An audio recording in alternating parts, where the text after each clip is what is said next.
Hi, cat. Oh, what are you doing? What are you doing? You silly fuzzy cat. Come here.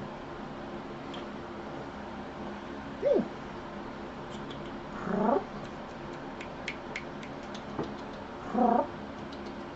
Yes, continue to ignore me. Come here. Come here. No, don't hop down. You're a YouTube star. Yeah. It's not a flat surface. Hey, cat. Alright, let's try this again. And let's make sure that everything's working. Jeez, cat.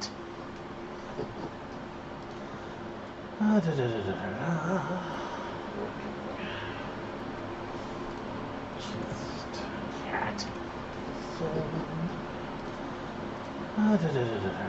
Morning, Karen. How we doing? Cat.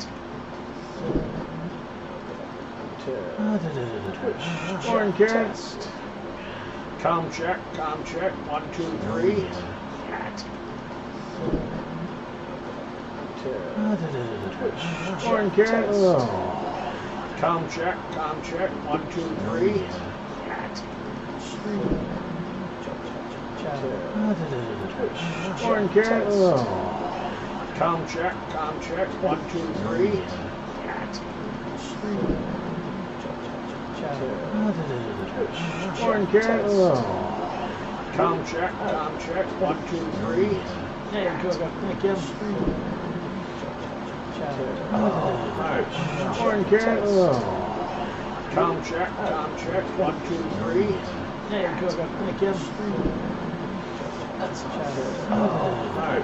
Morning, Karen. Com check, 1, 2, 3. Hey, good. Thank you. Morning, Karen. Com check, 1, 2, 3. Hey, good. Thank you. Morning, Karen. Com check, 1, 2, 3. Hey, good. Thank you. Echo. Morning, Karen. Com check, 1, 2, 3. Hey, good. Thank you. Echo. Morning, Karen. Com check, 1, 2, 3. Hey, good. Thank you. Echo. Morning, Karen. Com check, 1, 2, 3. Hey, good. Thank you. Echo. Morning, Karen. Yes. Com check, 1, 2, 3. Hey, good. Thank you. Echo. Morning, Karen. Yes. Com check, 1, 2, 3. Hey, good. Thank you. Echo. Morning, Karen. Com check, 1, 2, 3. Hey, good. Echo. Morning, Karen.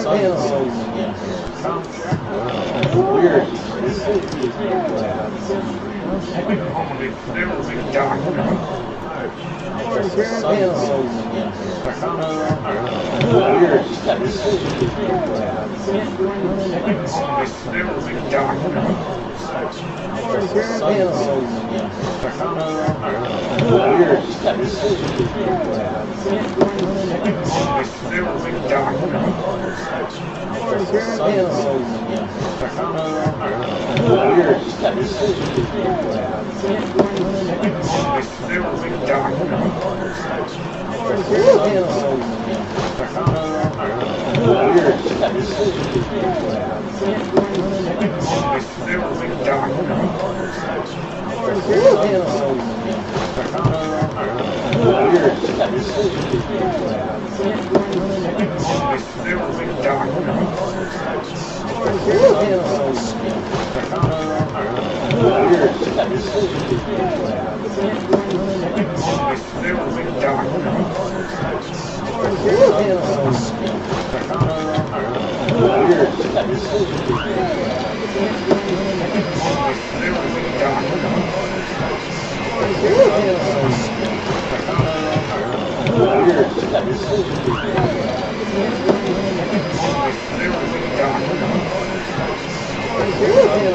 I don't know what's happening with a lot of weird.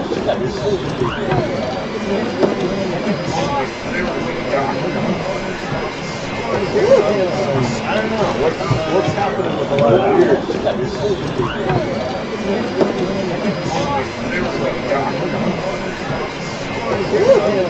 I don't know what's happening with a lot of weird.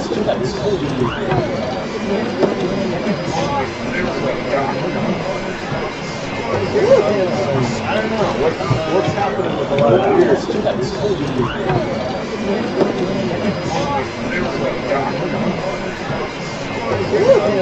I don't know what's happening with a lot of weird.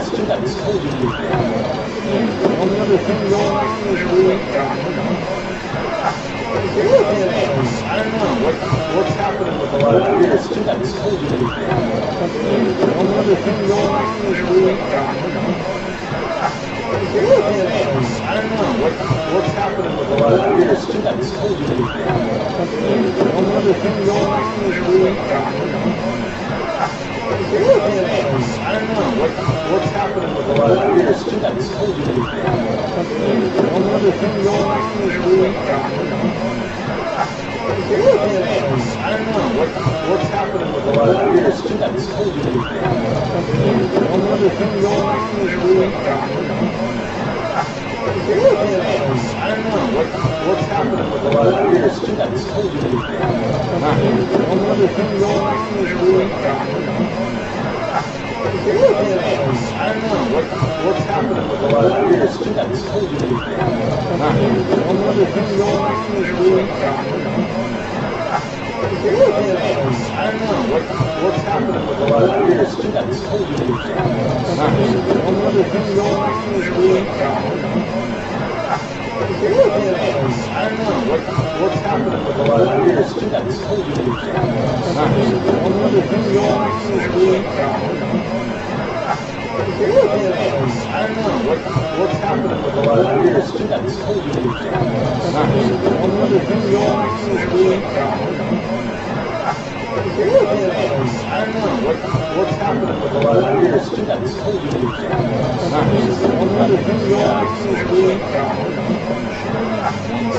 I don't know what's happening with a lot of weird. The only other thing going on is I don't know what's happening with a lot of weird. The only other thing going on is I don't know what's happening with a lot of weird. The only other thing going on is I don't know what's happening with a lot of weird. The only other thing going on is now the monitoring thing from Mozilla is off. God, I hate how this stuff is. It's fine one day, it's off the next. It's infuriating. How's the audio now?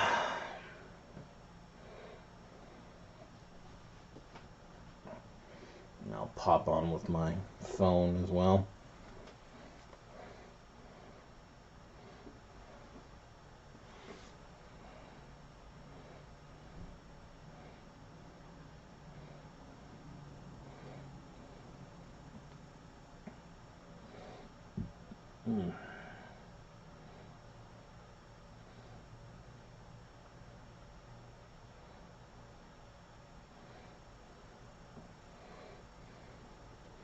It's okay now? Alright. Thank you for letting me know. because that is grr. Grr. You know? Alright. Thank you for letting me know. Alright, good. Sounds okay on my end too. Let's see how bad the fan does. The fan shouldn't be that bad. It's not pointed at any mic. The fan shouldn't be that bad. It's not pointed at any mic. The fan shouldn't be that bad. Good. Ah, God's alive. One day they will make a streaming rig that just friggin' works. Ugh. Okay, now we can push this back. I still want that bloody window blocked. Alright. That could work. Oh, boy. Thank you guys for letting me know that was off.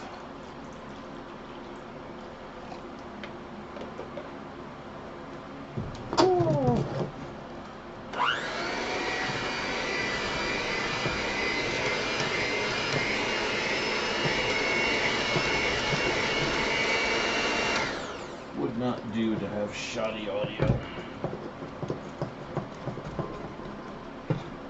I am making a lot more sauce than I think I'm gonna need here.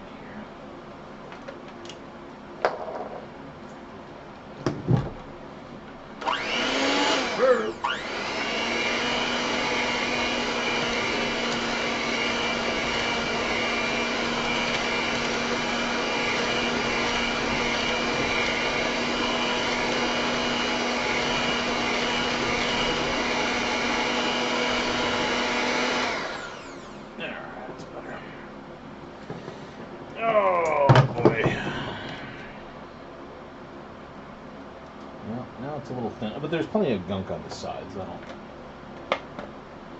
thicken it. Oh.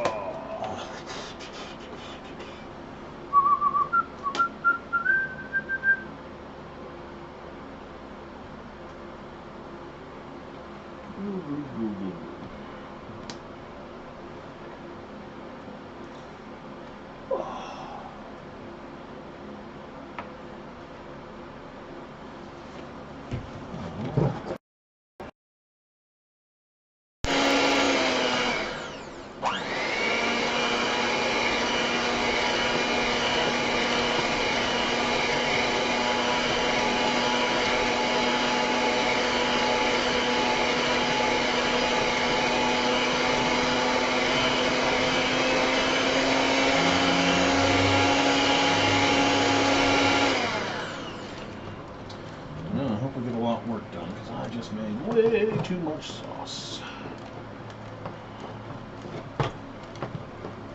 Gunk on the sides.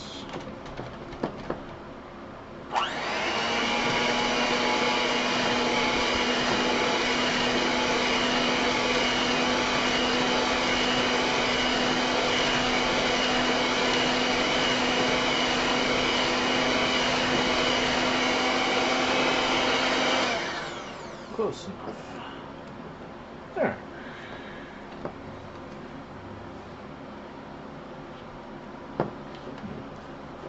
I'm going to detach that so it doesn't make a mess in my container there. Okay.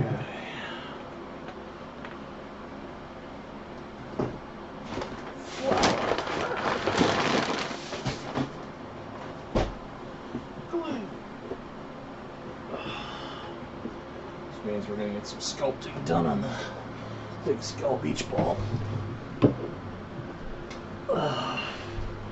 Okay. Let's set up the camera for some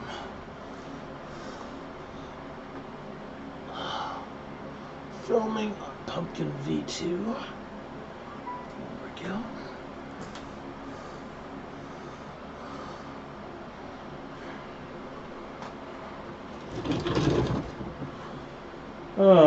I was debating on which side to get working on.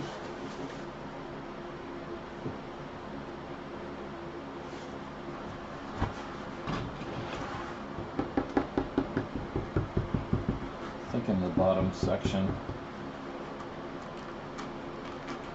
Throw on another 3 layers and do the top for like another 2.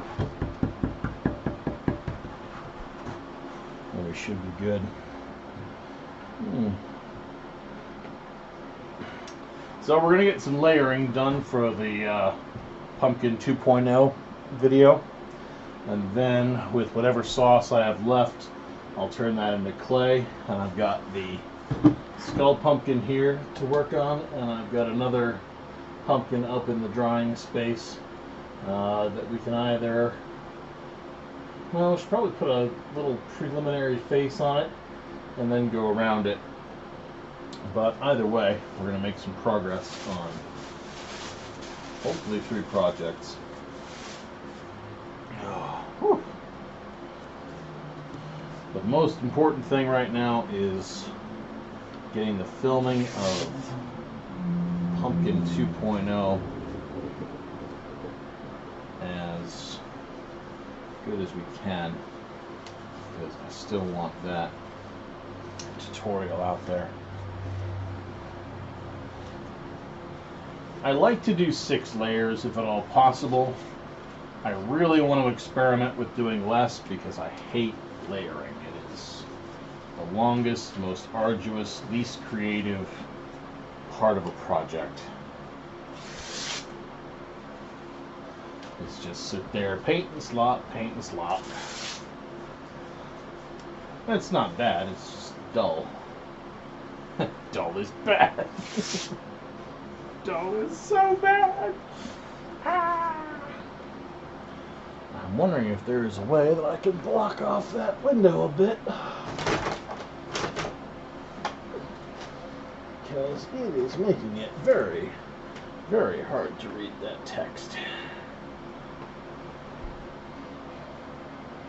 Let's see, there's a box over there.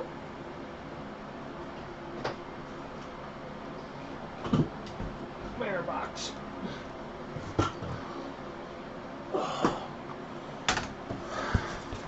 If I put the box there.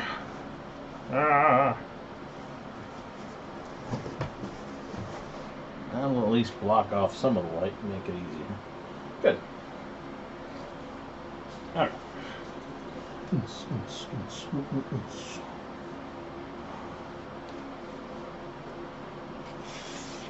Got kind of messed up.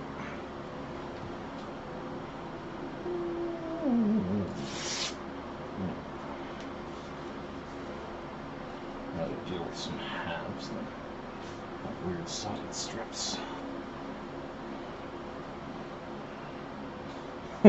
Tombstone production didn't go. It's one of the reasons I am right here, right now. My buddy, well, 2 things contrived to screw us over. The first was that all of my foam carving tools, courtesy of Hotwire Foam Factory, are at school, because I was using them with a project for my middle schoolers. And with all the conundrums with my vehicle constantly overheating, they remained at school, even though I tried to get them on Thursday, but my vehicle overheated on the way to school. Yeah, so.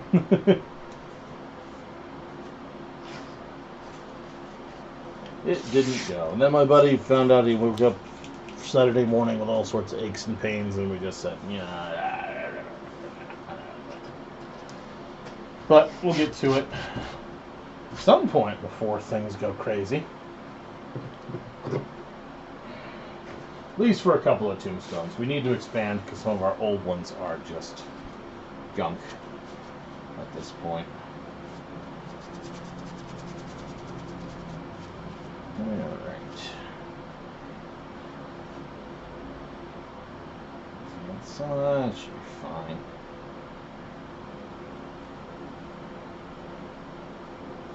These cheap brushes always do have something of a limited lifespan, but it'll be okay. Okay. Let's make sure the pumpkin is centered.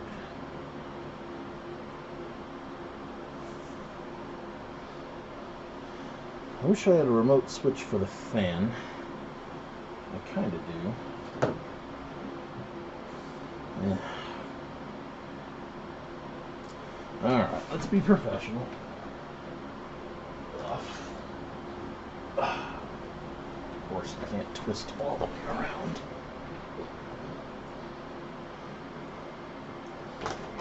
And there's a bag on top of it. Alright. Gotta mention the bulging out of the beach ball.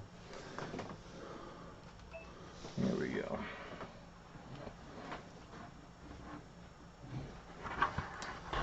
You may notice as things tend to dry that your beach ball starts to bulge out of the bottom of the casement. That is perfectly normal and will happen as the outer layers shrink and put some pressure on there. It's one of the things that helps keep the form bulbous. I need to throw on some more layers before I can clay, so I'm going to get to work on that.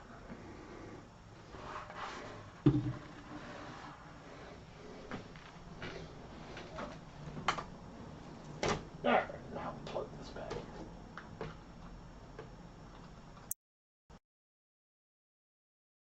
That's why I didn't want to do that. Okay. Whoa.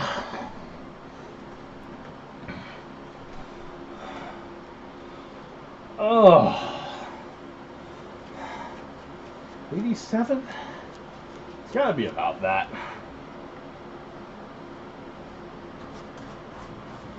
And we got August. It's almost at an end, but then we have, I don't know, all of September, 30 days, all of October. It's probably a little bit closer.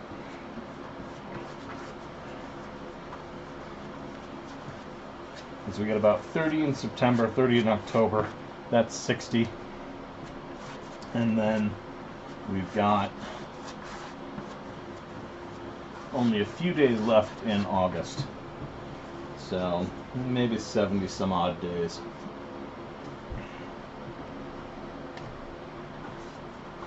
Either way, I tend not to worry about it just because we've got so much Halloween stuff. Dawn and I have joked many times that we could do next to nothing, make nothing new, just go entirely off of the bits we already have, and come up with a heck of a display.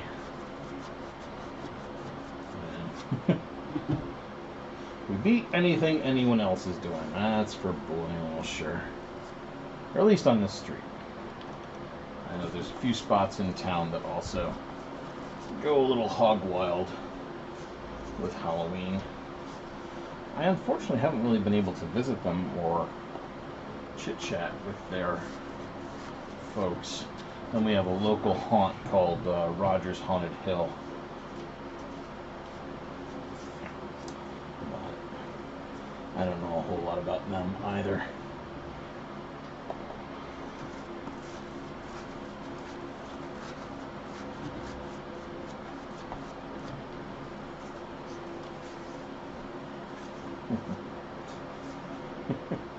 I always figure so long as it doesn't look like Kmart threw up in your yard, you're doing it right.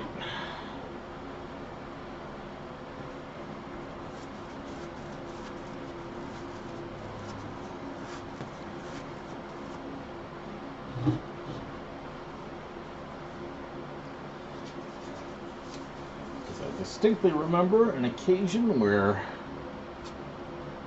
we were told about another house in the neighborhood that did a lot of Halloween, and we drove over to have a look. And now I'm not saying that everything needs to be handmade or anything like that, but we went to this house and effectively it looked like they had just bought every ornament at the store and put it up everywhere. Because of that, there really wasn't a theme other than this is everything. And more power to them. Everybody who does something. But we were a little... You're doing Halloween, but you have Charlie Brown hanging out with Freddy Krueger and a Boris Karloff Frankenstein next to Garfield and every manner of just thing. It's nice to have a theme, a central idea.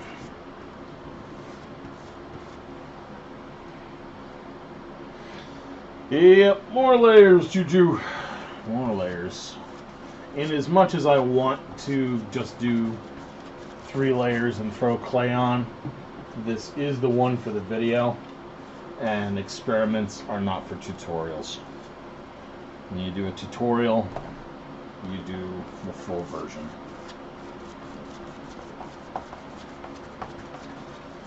And even though it would be a little white lie, it would still be a lie. And not for a tutorial.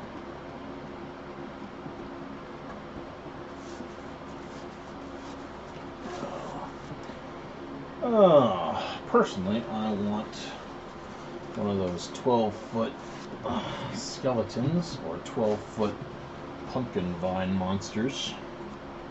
Both of them look great, I think. Morning, Pearl.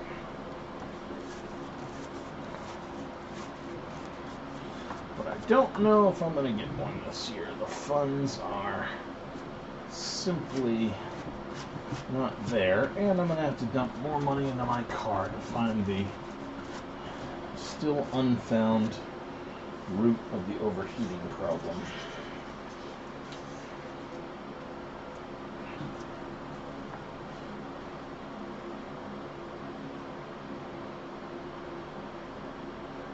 HHN. I don't even know what HHN means, unfortunately.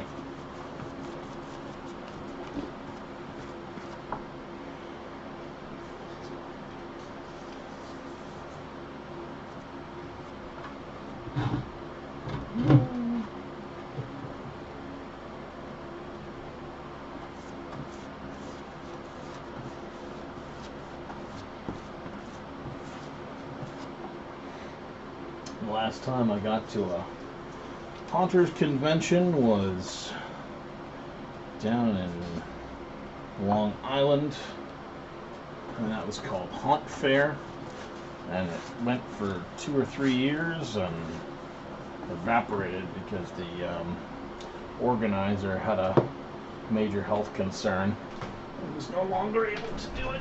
Oh.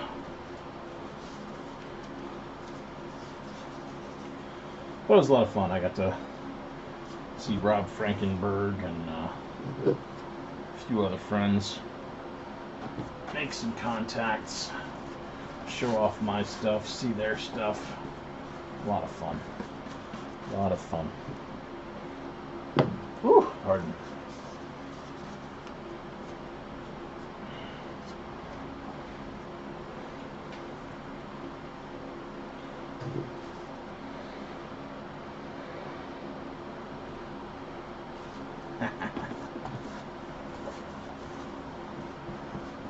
I wish I had that problem, Juju. Only horror. Nope, I have definitely not gotten to that. So Universal Studios sounds like a place where there would be a lot of people.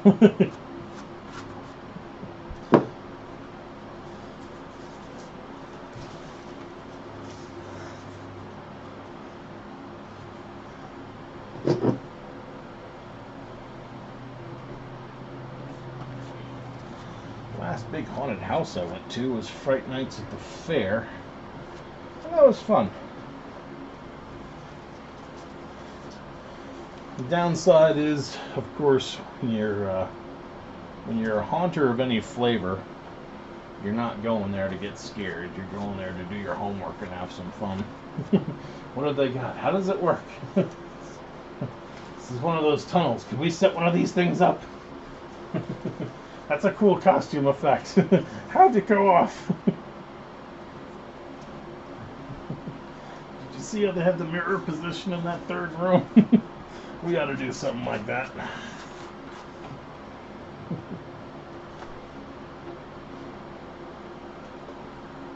I got the choo-choo.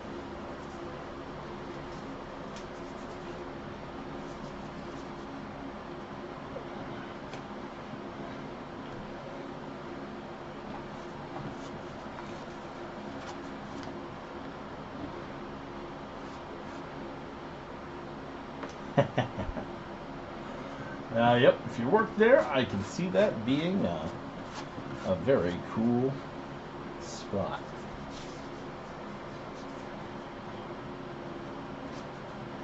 Your job is haunting. And that's awesome.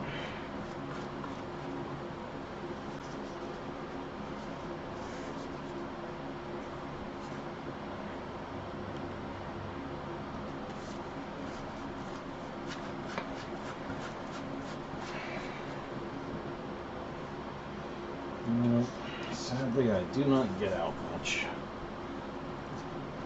I wish that was not quite the case. Even before COVID, I was a bit of a shut-in.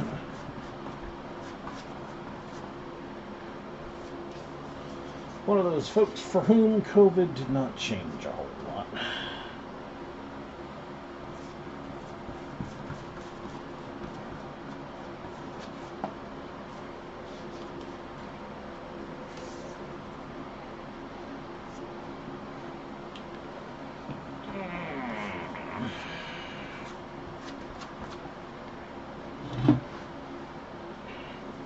To be honest, right now, my main concern is crazy changes of this school year, which are making me worried and sick to my stomach and killing my sleep schedule.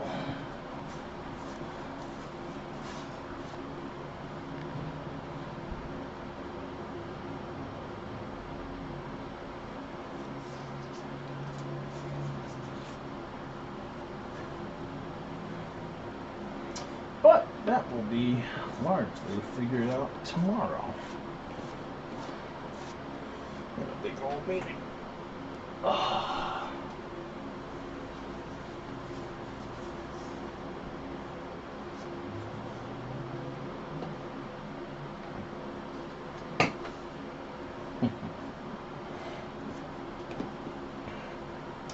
Haunted Mansion is a place I would love to see sometime. Mostly because I know the original Imagineers did not skimp on their effects.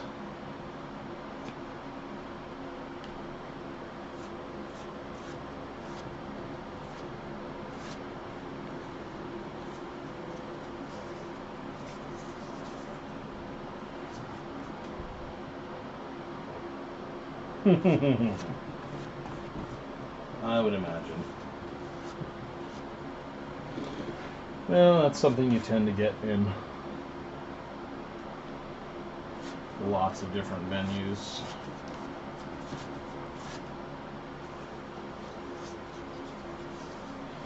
I saw a number of interesting cans and bottles at Fright Nights at the fair.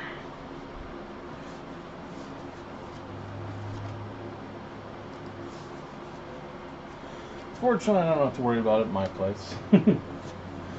One night, Halloween, parents and kids trick-or-treating, no drunks.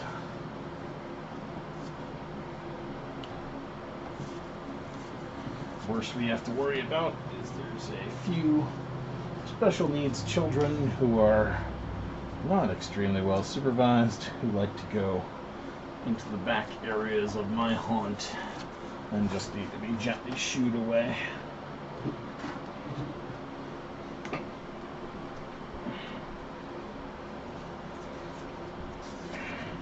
Mostly so they don't trample and break things. Innocently and unawarely, of course.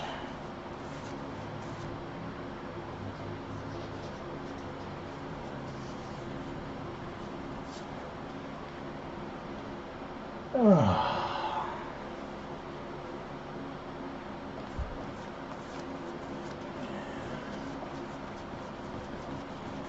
very interesting to have a venue to do a real haunt, but the local Rogers Haunted Hill kind of has it covered. And I don't think the local area here would support a profitable haunt. You'd need a city venue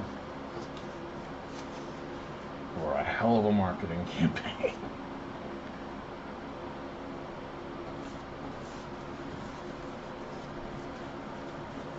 Or it would have to be some sort of system like, I believe Headless Horseman is a working farm.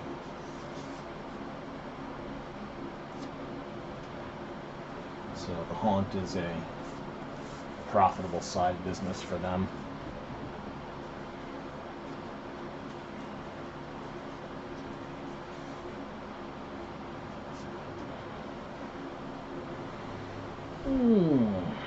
Hey, buddy, and I agree with that as well. Yeah. Or a massive ton of college students.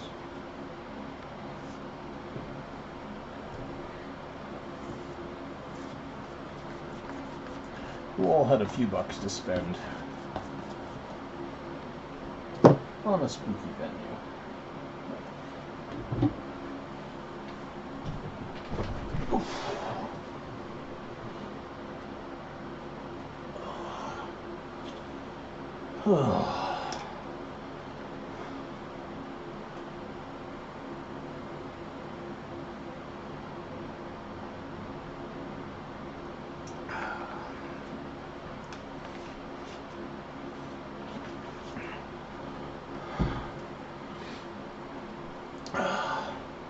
Sadly, that does not surprise me, Craig.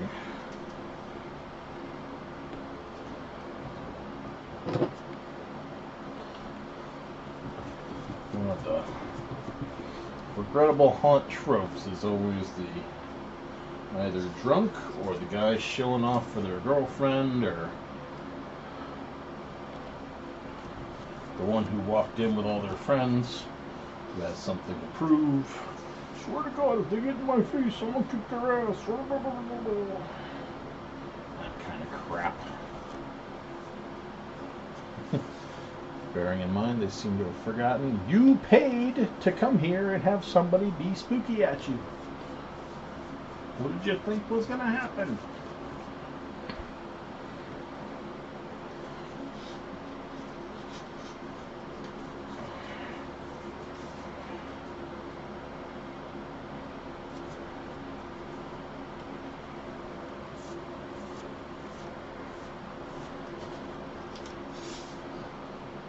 I still like the guys who use their girlfriends as shields, though. That's always very funny to watch. Mm-hmm.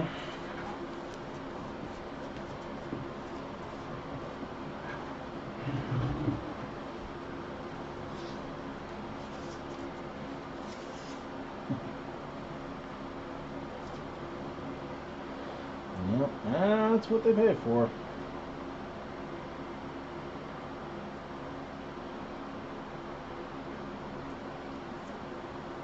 If you do.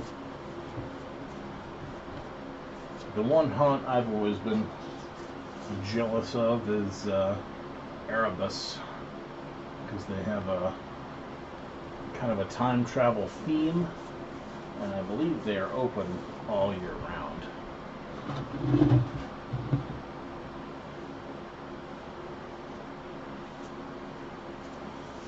The time travel theme lets them do whatever the hell they want, and it's all perfectly thematic.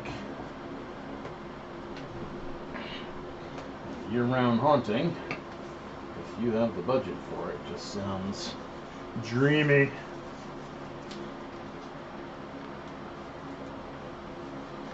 Absolutely dreamy.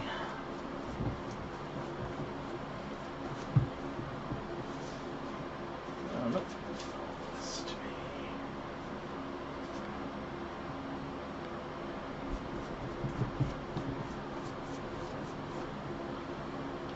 Just inspire it. There we go.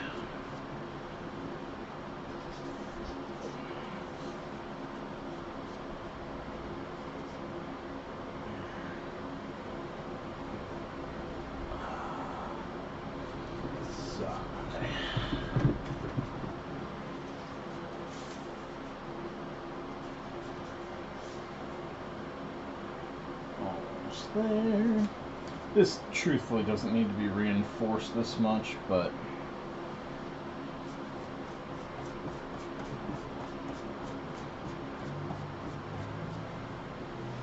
that is what it is.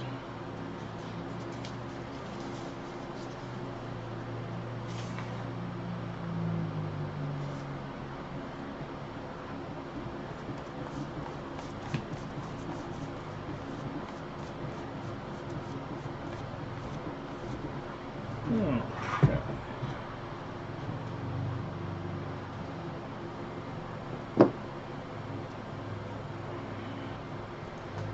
Do a horizontal layer, and that'll be 5 layers.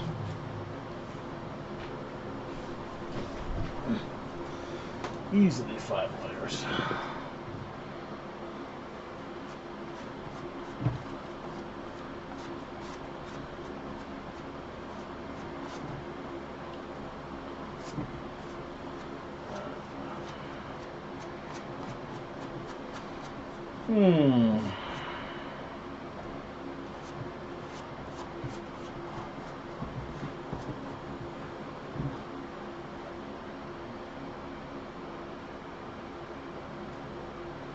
Oh yeah, choo-choo. You can do fancy carves with these. No problem. I did one for a friend's wedding once. Came out great. It's got realistically the same problem any fancy carve has, that you just have to watch your fine detail. But fancy carves work very well on this, and they're semi-permanent, so I don't really ever have a problem with mold. Quite frankly, it's just a matter of store them in a dry place, and after I do the varnishing on them and sealing, there's not really a whole lot of areas for excess moisture to wick in and activate mold. Anyone who does worry about it, you can just use the watered down Elmer's glue as a strip foundation, or you can mix some sort of fungicide into your mix. But yeah, the only time I have mold troubles is when I don't finish a batch of clay and it sits out for a day or so, and I open it back up and it's got growth on it, and I go, ugh.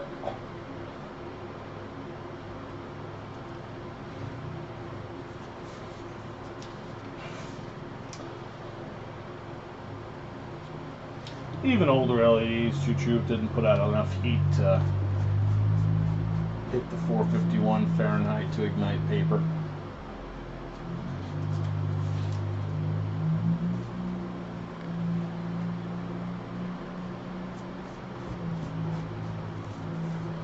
I would always use a small LED these days, though, not a bulb of any kind.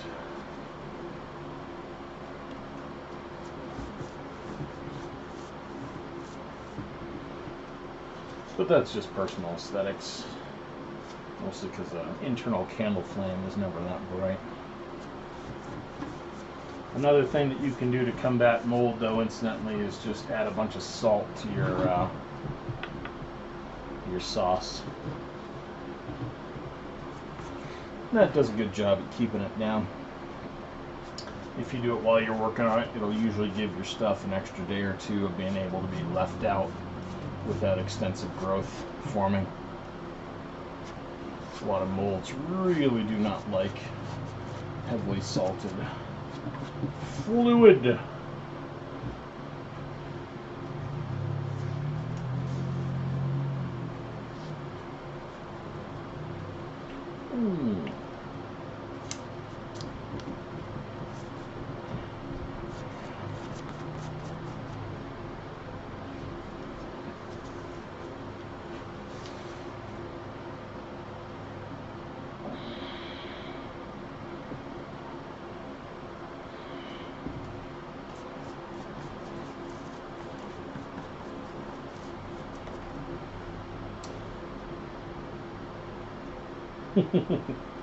I agree with you, Ju.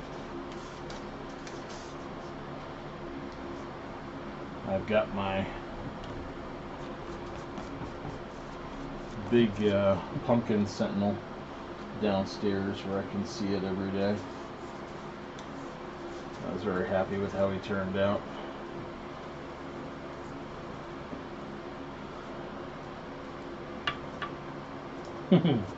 Yep, high humidity areas will have mold explosions and mildew explosions.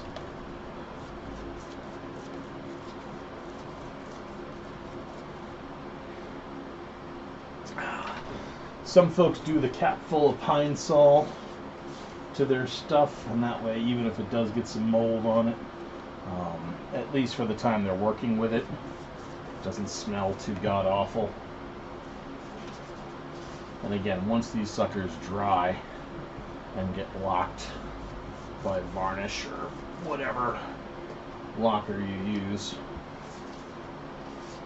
mold really doesn't become an issue. I mean, if you kept it in a damp basement and there was a, you know, like a pipe or something dripping condensed water on it, then yeah, you'd have a mold issue.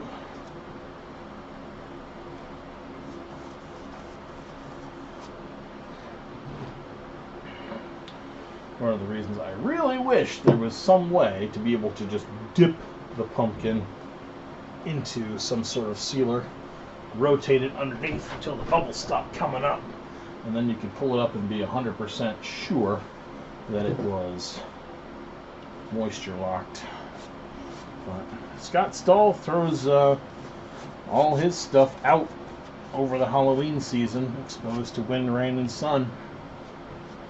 I don't have the balls for that, but his stuff stays mold free and in good shape. I would be terrified. Yeah. To do any kind of dipping like that, it would be a huge tank. It would be expensive to keep the fluid in there. You'd have to keep it super covered because whatever fluid you had in there, be it varnish, dry lock, whatever, would obviously want to dry out. You know, it's just not practical.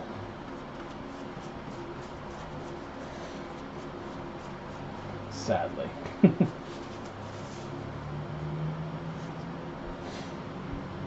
If I could get a giant plastic tub for $5 and, you know, dry lock was 99 cents a gallon, I absolutely would do it. But that's not the price of those things.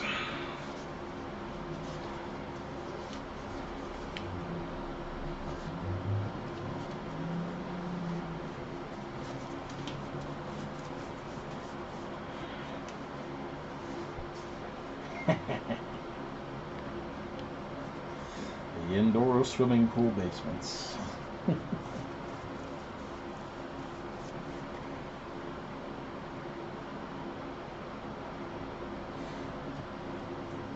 I mean, you could also put it in an area where you have a dehumidifier running if it's super humid, but, you know, most basements tend to use that trick anyway because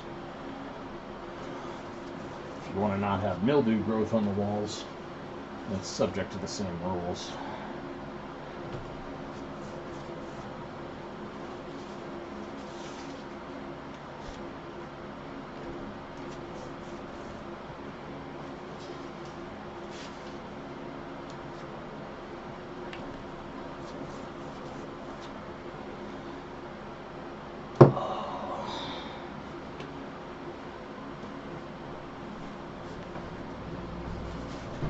I really want that comfy chair to arrive here.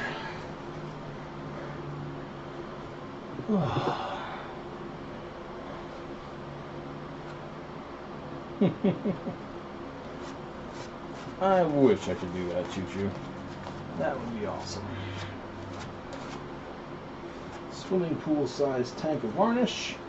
Splash.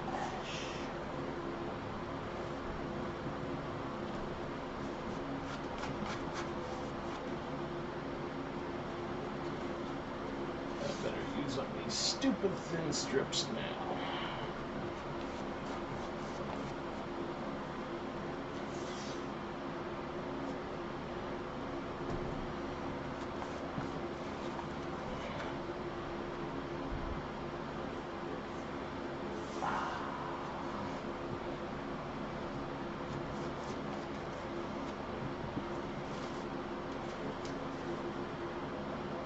gotta say, if I was able to get some kind of dipping tank like that, I would not have any problems about having my stuff out and exposed to the wind weather of October. Because it's always the little gaps that's the problem.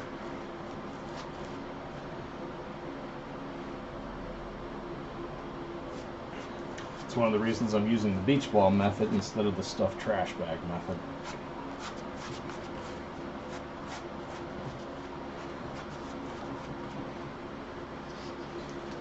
Your inside is smooth. There are no tiny little gaps.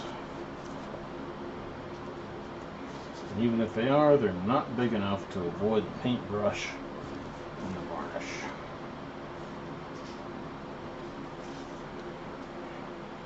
Yep, I only do my haunt on Halloween night. And that's it. We set up, we distribute candy, we scare people, we break down.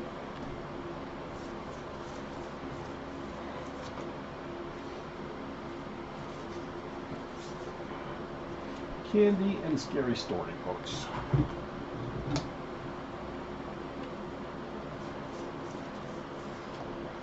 If I had a bigger haunt, it would be a different story. But I don't. It's just me, Don, and whoever we can rope into volunteering who has the days off.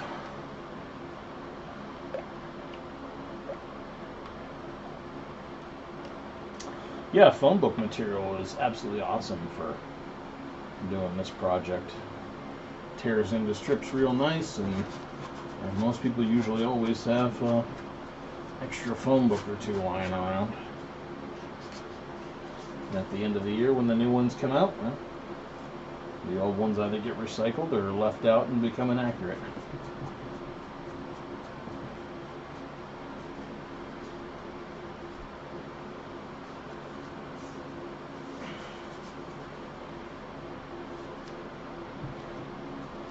I wonder how widely distributed phone books are these days, though.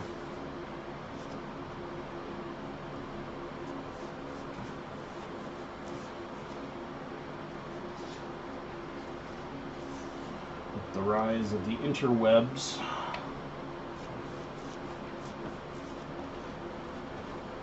I know that locally we don't get them with the same frequency that I remember getting them with when I was a kid.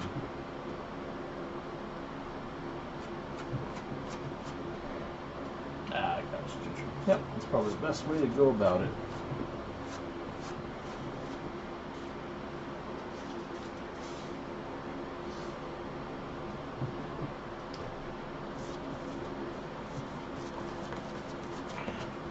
It's the best way of going about getting most supplies, just ask.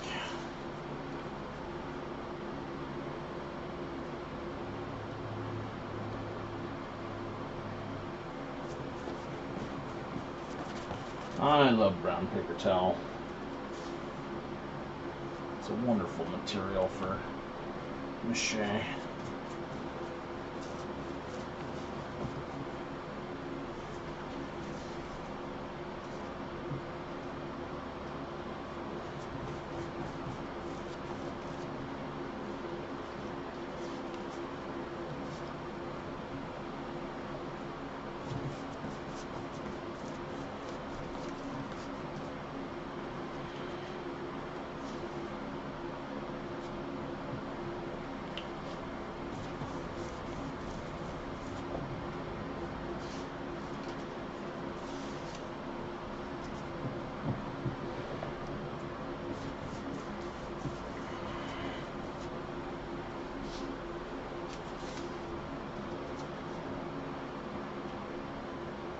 Hey, Cricket. It's the usual. Getting layering finished on the beach ball here. I think I'm good for this top. That is all set and done. I'm gonna kill the video section.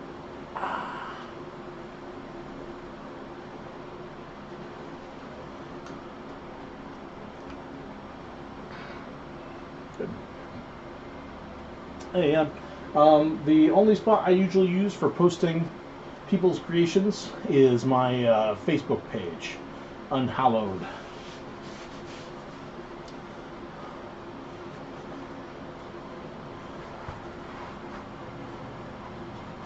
For the near unhallowed haunt. Whew. Oh, yeah. This is gonna be big. Get back.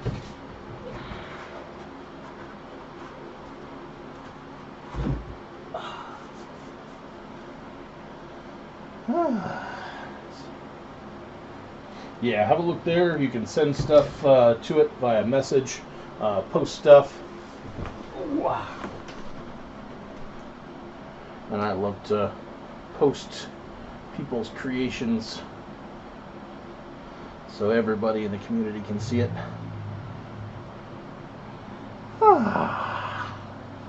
See him. Samhain the cat. What are you doing? Hi, buddy. What are you doing? Oh, I thought you were going to hop up and be on TV again. Yeah. Alright, well, I've got to wait for that to dry, so I may as well shut the lens on this and turn it off.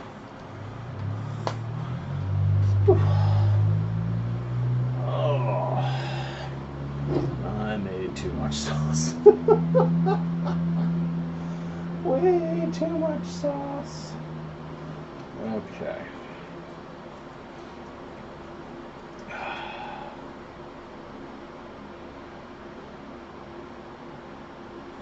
Yes, that means that we are going to work on the skull pumpkin. Oof.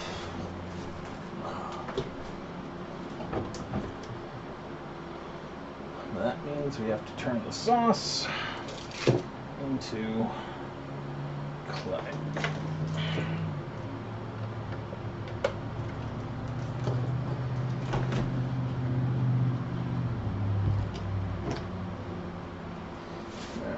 Strips for a while. In a way, that's great though, because clay is the fun part. I've got 3 more projects here in the. It can't be mold if it's turned into paper clay. Unhallowed. Let's see if we can find a.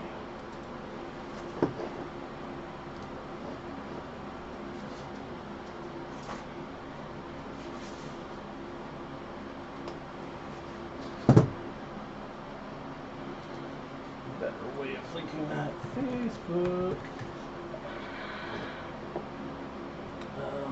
Sure.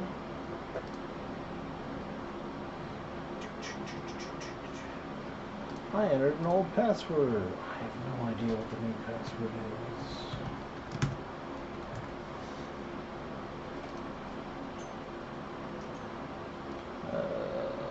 Is incorrect. Okay.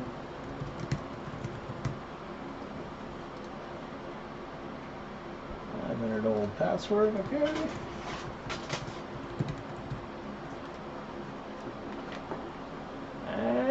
And that should be the one. Hello, cat. Sam, you are just knocking everything all over the place. Hi! Welcome to the mess. How are you? Alright, copy. Link address.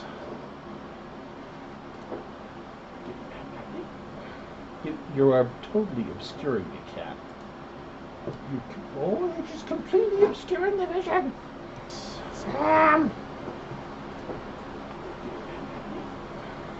You are totally obscuring the cat.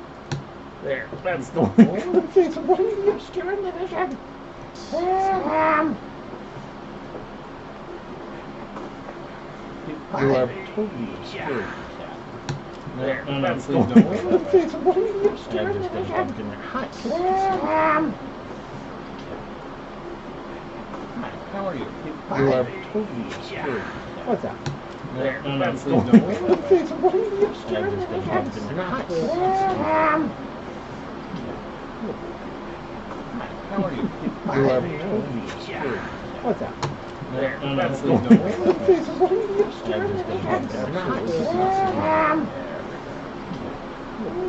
camera everywhere. How are you? Maybe not that. That's the Hey, glad maybe not the papers. How are you? Maybe not that. That's the Bringer of devastation. Maybe not the papers. How are you? Maybe not that. That's the Bringer of devastation. Maybe not the papers. How are you? Maybe not that. That's the Alright. Fortunately, it is the morning for me now. We gotta make up some clay. Alright. Just dusting spoon.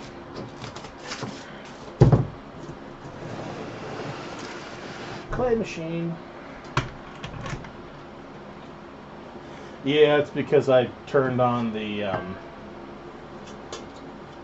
browser so I could enter in the address.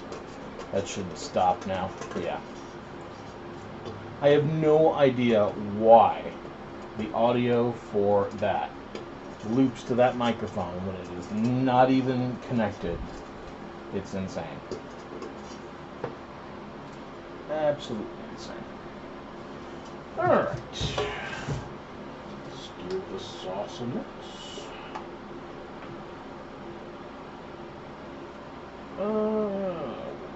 If we're doing this, we're going to need a little bit left over for adjustment. We're going to need some.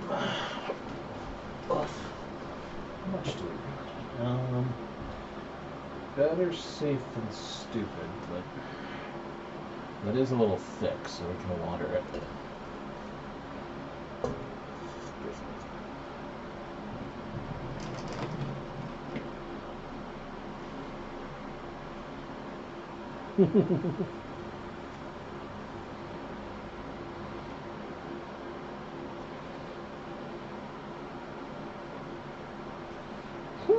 I hadn't thought about muting the browser. I wouldn't think I would have had to need to mute my browser, quite frankly. Oh yeah, that's Sculpting. My browser shouldn't be putting out audio to my microphone camera. Ah.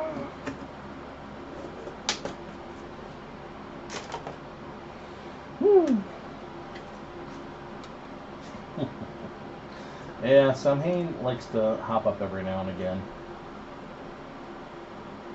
and make himself known. Let's get ourselves some. Enough.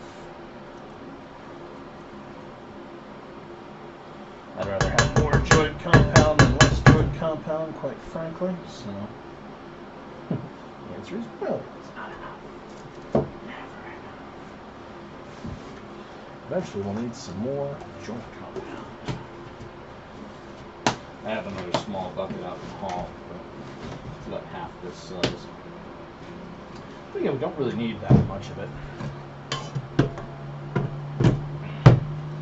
Alright, stage 1.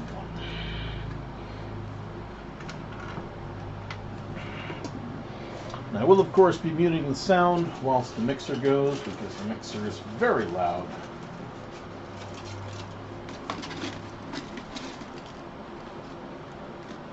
Let's see, let's do that.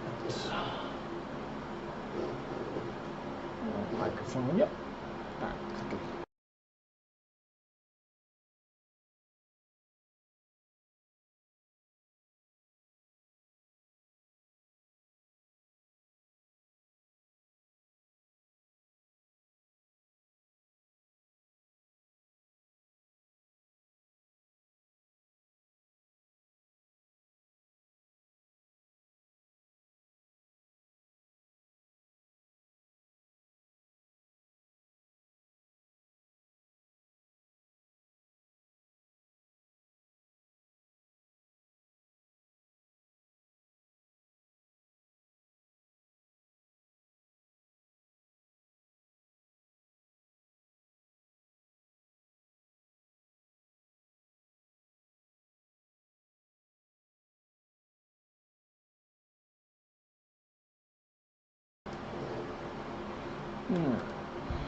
Yeah, joint compound is amazing stuff.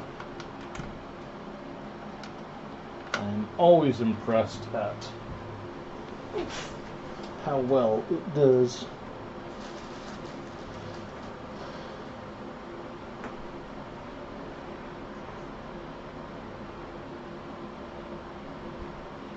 And add our floof.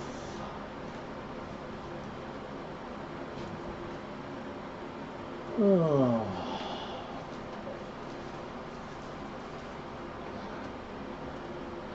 Realistically, I shouldn't even have to break it out. I'm used to doing that when I'm working with the drill, but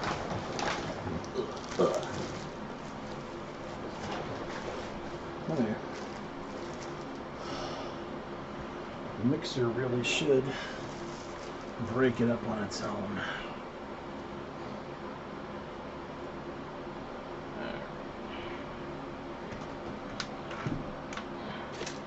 It's one of the joys of having the gizmo. Alright, time for remuting.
Alright, I added the perfect amount straight off. That never happens, but that's very welcome. It's actually a little bit dry. A little bit too much floof, but really not that bad.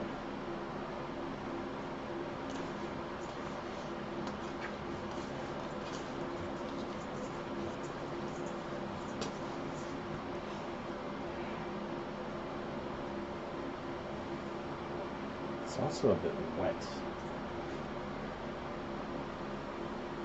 Like water wet, not sauce wet. It's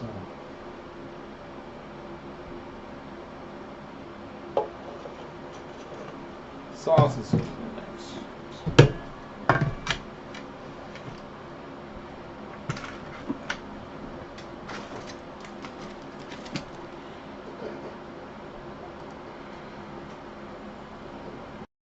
It's off.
Oh crap, the microphone's on. Whoops!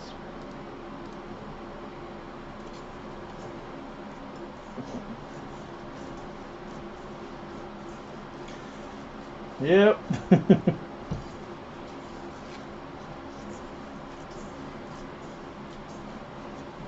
Alright, it's not perfect, but I could spend an hour trying to make it really good, and it's just not worth it. Let's make sure this is no way obstructed. At some point I will have to wash this thing off. Alright. Alright, disgusting spoon. Away, give me my giant mad ball.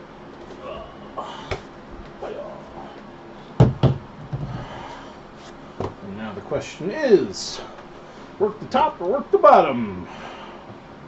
Or kind of work both? That beach ball in there is ready to come out. Realistically, we should work the bottom. The hole is going to have to be moved towards the back.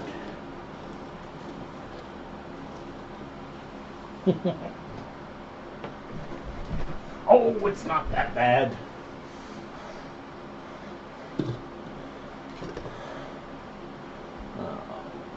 Brush go.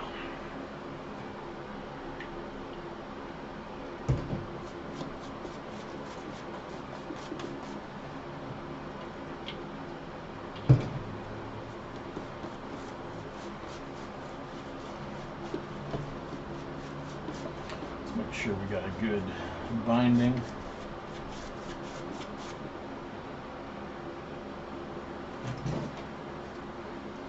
Cool.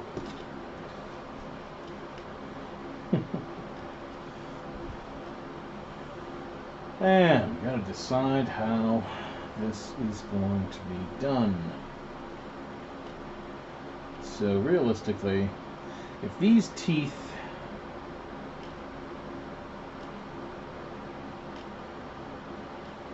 are going to be coming out here like that, then our lower jaw cannot come up much higher than there. Of course, I brought my thing that has all my markers in it, disgustingly out of reach.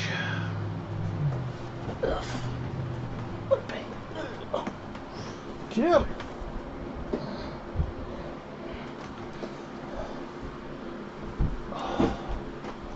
Oh, comfy chair, please get here soon. Alright. Shouldn't go higher than there. Shouldn't go higher than there.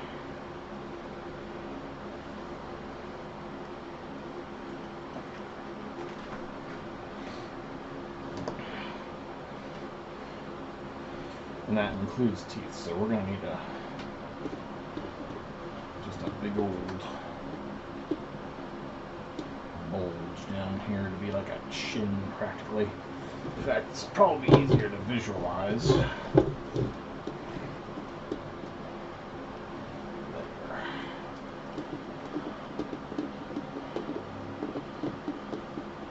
Alright, so let's make a skelly chin, or at least an area that's going to be chin-like. Can't make it too thick, so otherwise it won't dry.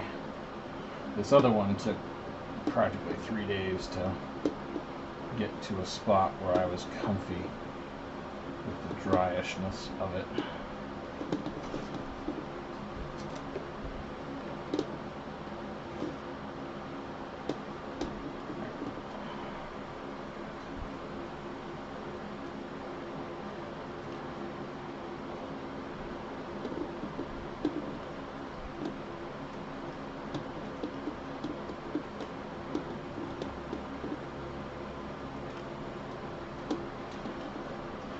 Probably going to have to do this similar to how the top is done.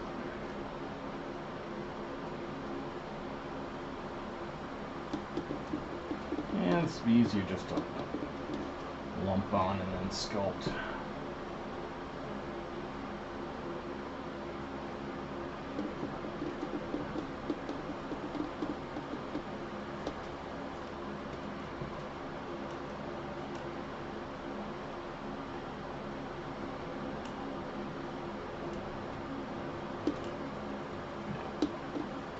There.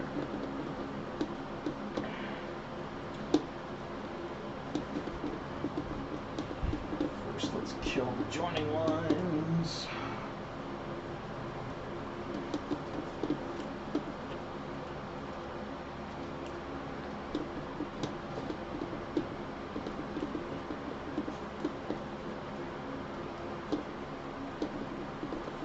Let's see it from the front.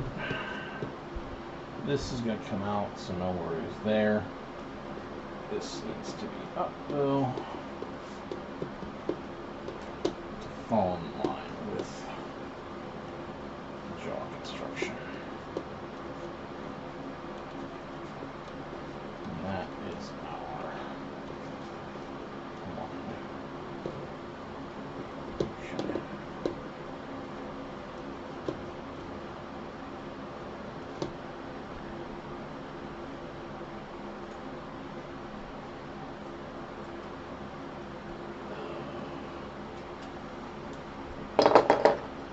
Thank you, Joellen, for these sculpting tools. I never had any idea I'd be using them this much.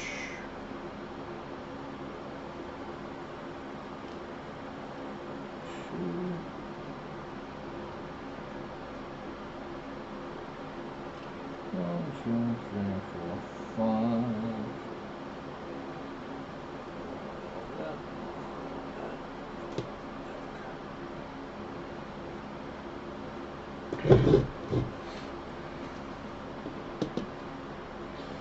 I do not expect to use these.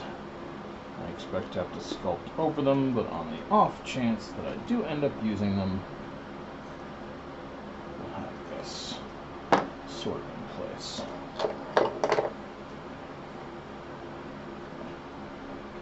Sounds good, Goliath. Have a good one.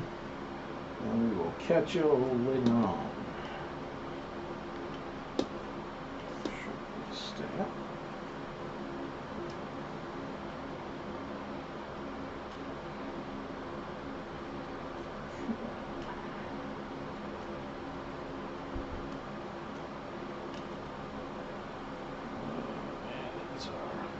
I knew this clay was too dry.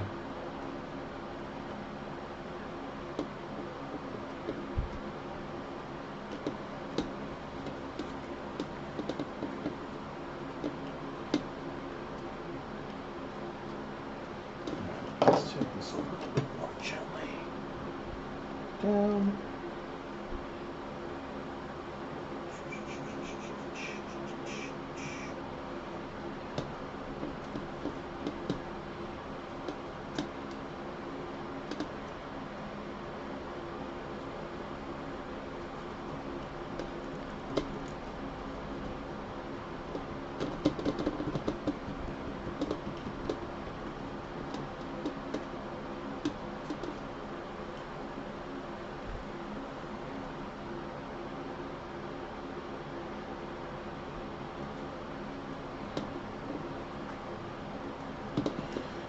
Actually, considering the fact that it's too dry, we'll just give it a sauce hit now.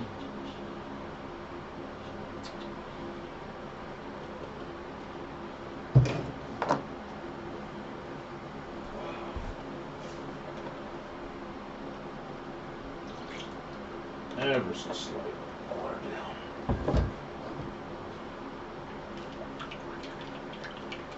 Yep, that's good.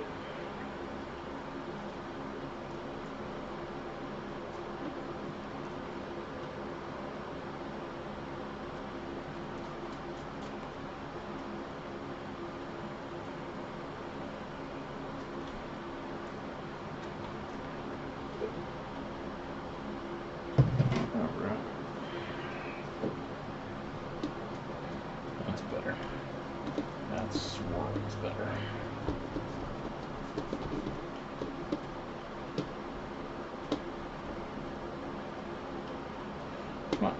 way, joining line.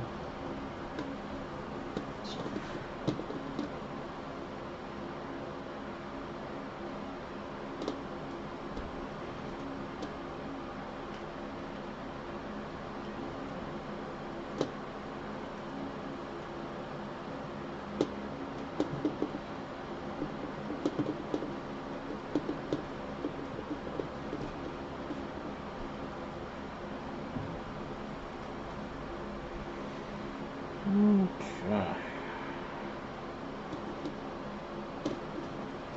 Piece there. Have to take that down.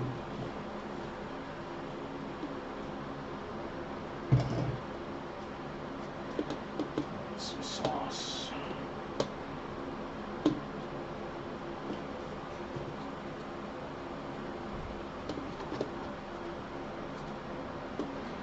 Okay.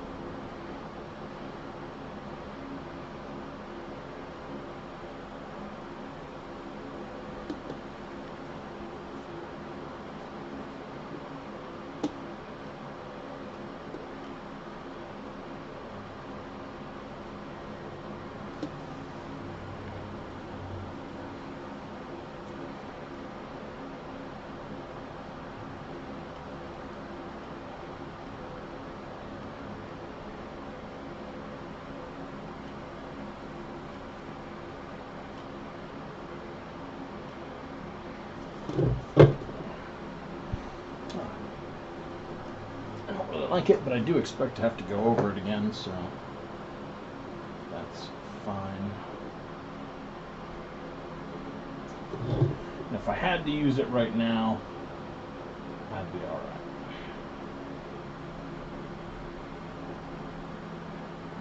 No, not so good, PC. Even Skylighter not doing it.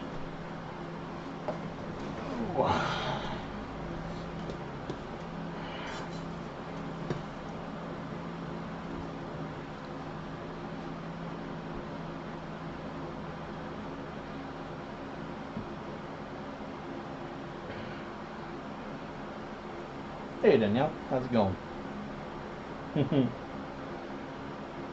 Nice. Everybody loves a little bit of Nightmare Before Christmas. Or at least most people do, damn it. Alright, so let's make this nose not quite so deep.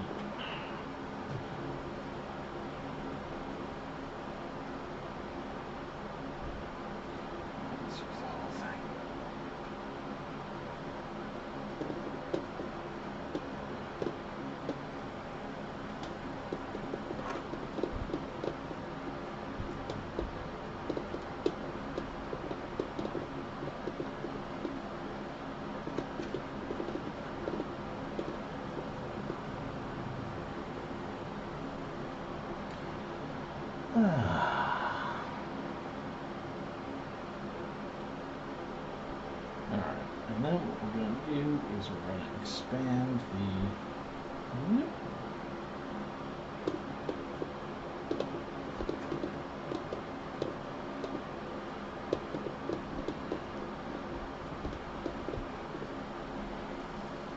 expand the teeth forward. So we'll leave the outermost ones.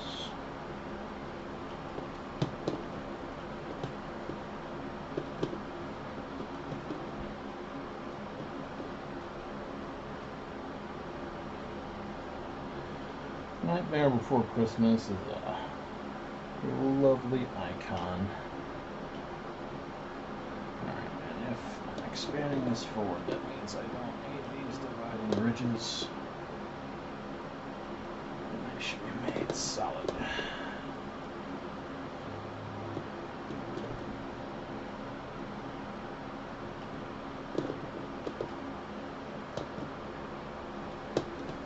Good.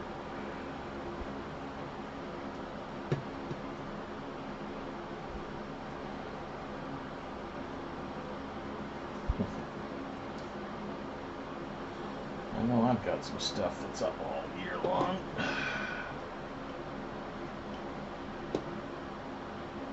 Okay, one more there.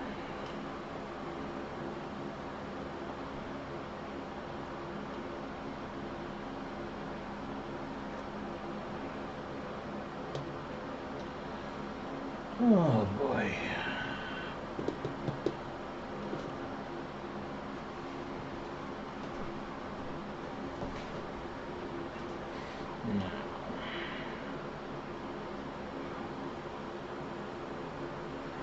These all have to come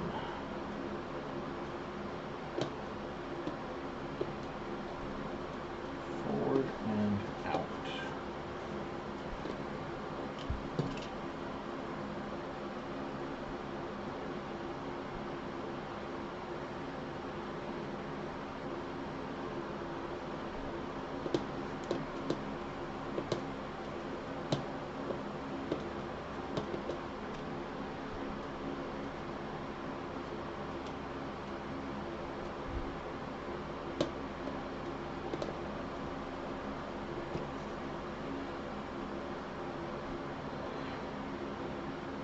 Gotcha, PC.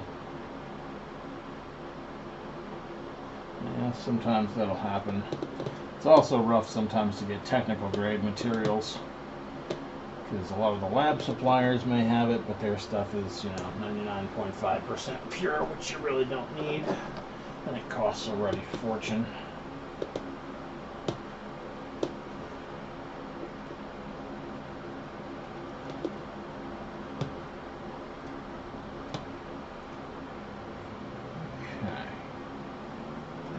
That's fine. That's fine. Let's get ourselves some sauce.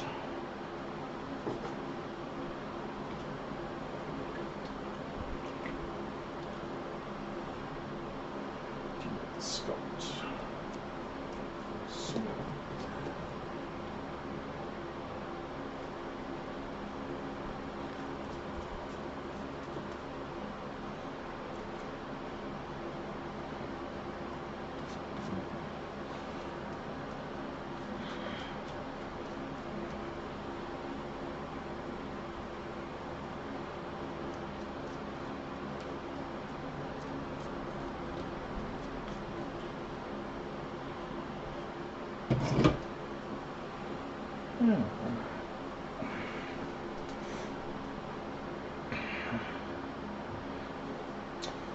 Yeah, probably spar varnish first, then paint on the outside. The standard waterproofing method for me. I love spar varnish.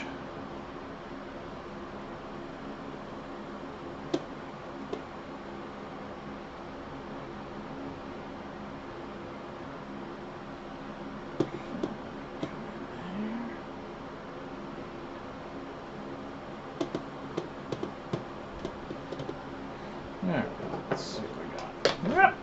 Damn it.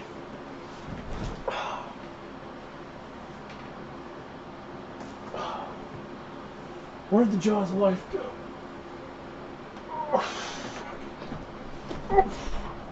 There they are. Jesus.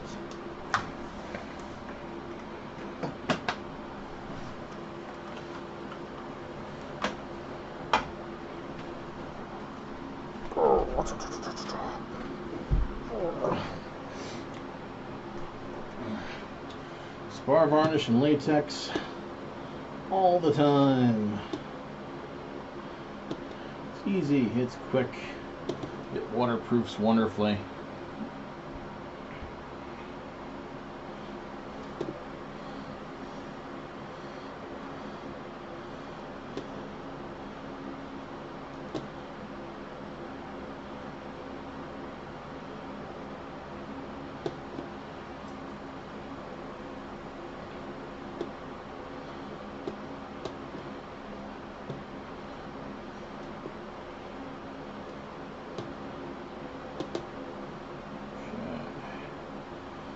Some 2 holes.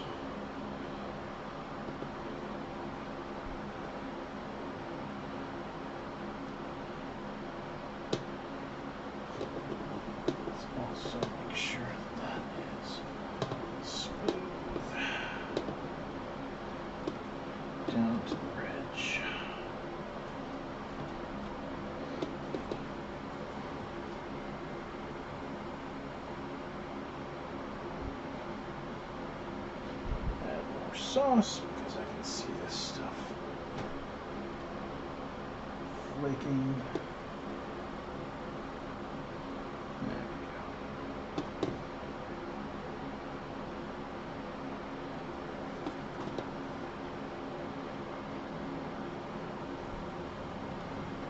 go. God, I wish you could. Waterproofing is always the hardest part for me.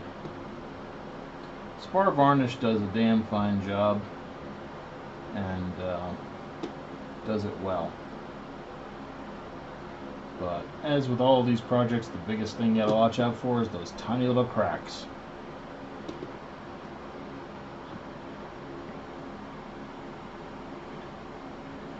There's one tiny little gap between the layering is the spot where water can infiltrate. If you're not putting your stuff outside, it's really not that big a problem. But some folks do try to have outdoor mache stuff. I think Joni over at Ultimate Paper Mache did a really good experiment. She took like 3 or 4 identical or quasi-identical pieces and waterproofed them all differently and sat them outside for a month exposed to wind and rain. And then she kind of made her verdict. And generally it's the spar varnish that does a good all-around unilateral job.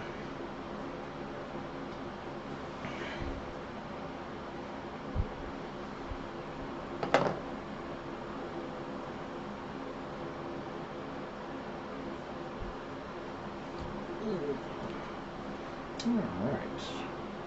Well, I'm comfortable with that set of teeth so far. It's time to chin up.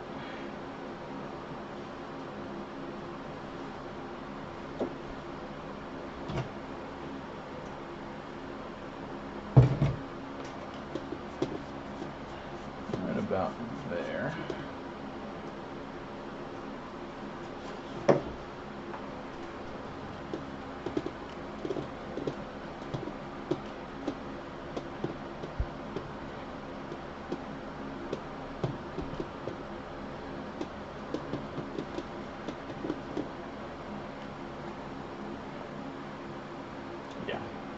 Spar varnish, excellent material,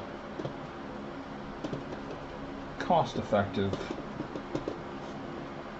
and waterproofing king.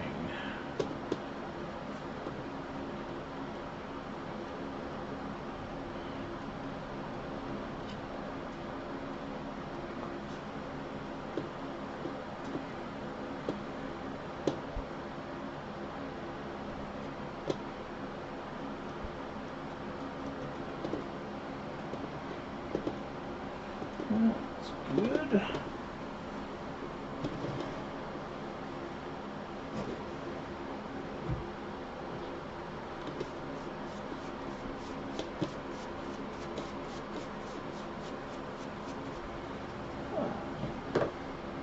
Oof, pardon.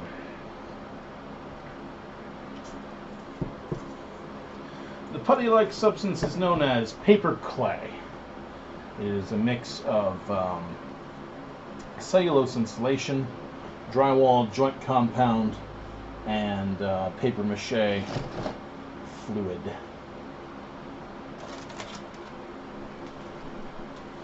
And it dries incredibly solid. In fact, I should probably shape this just a little bit, make my job easier. Dries incredibly solid. And it's just an all-around exquisite sculpting material for fiber-based art like this.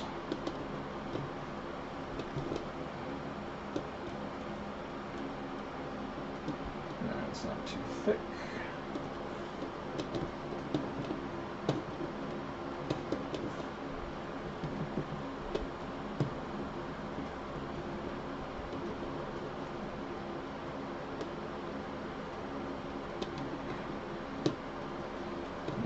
Pretty much the shape I want it.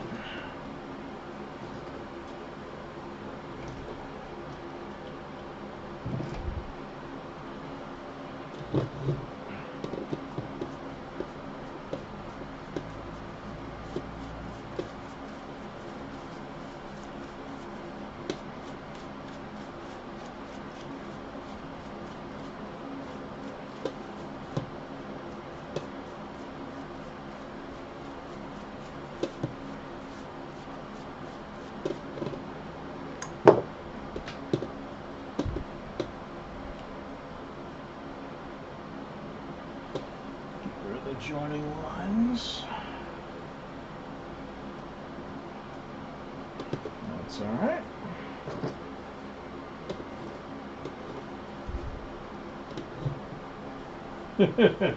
You can call it whatever you want. I call it paper clay. I believe I have said dough a few times in the past, though.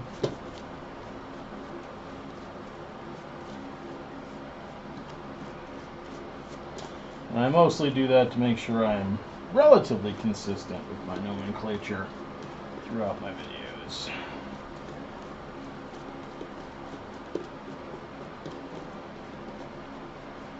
Okay. Let's get rid of the joining lines. Which they're not all that apparent anyway, so it's easy. Careful of that lower jaw. Good. Smacking anything. Alright. That is taking shape.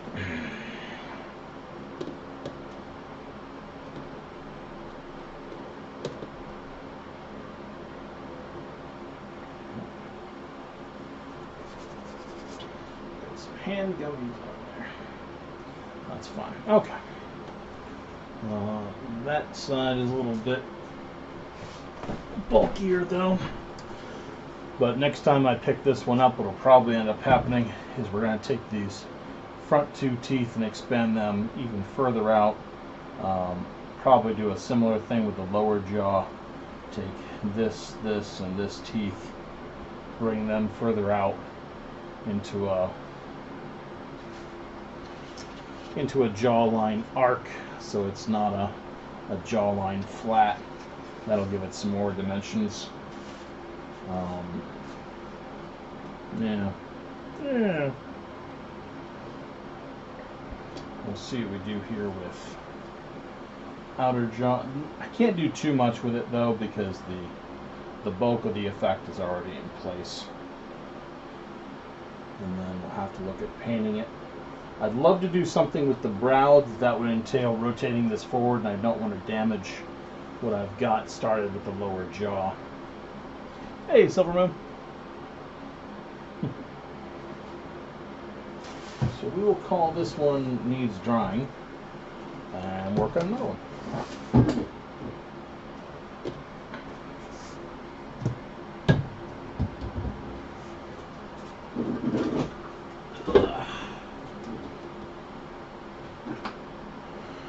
Needs drying time. Oh.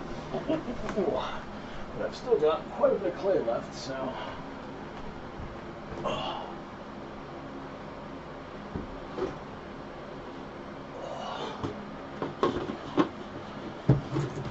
Fall this one down.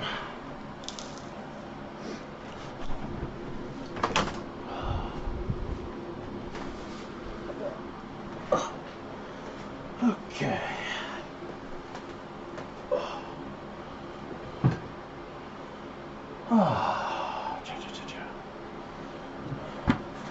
Alright, that's the bottom. This one has a lopsided top, which means the best carving face is probably going to be here. Pardon.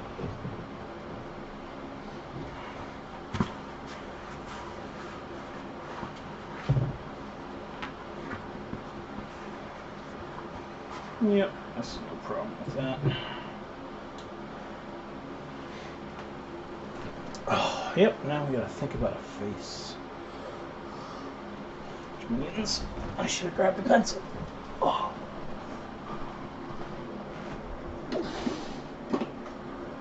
Oh, pencil.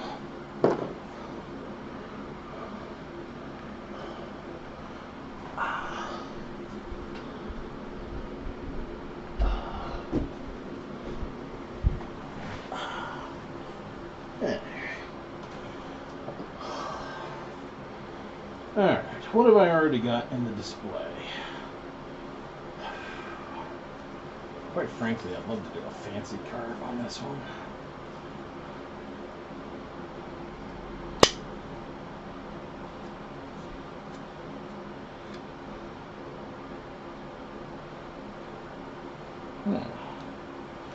pencil lead is covered with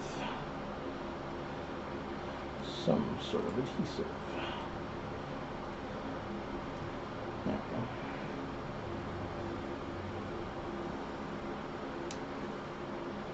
we go.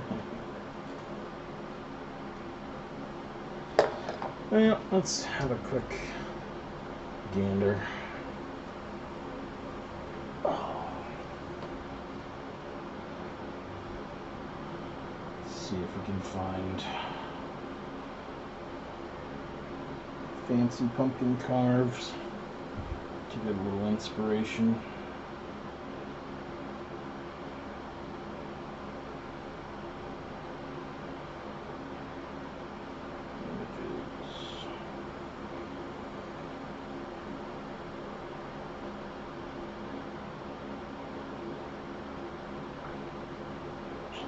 No Gloomhaven today.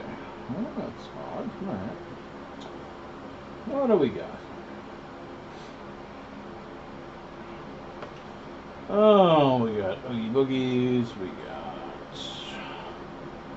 Raven and Branches, the Spooky Castles, we have Flaming Skulls. I'm already doing a skull. We're not doing a skull. We have Pirate Ships. We have Frankensteins.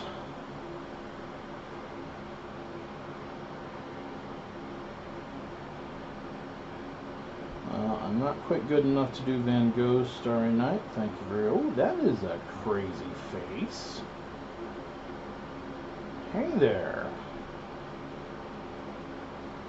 Alright. Also going to take a look at your little site there, too. What is it?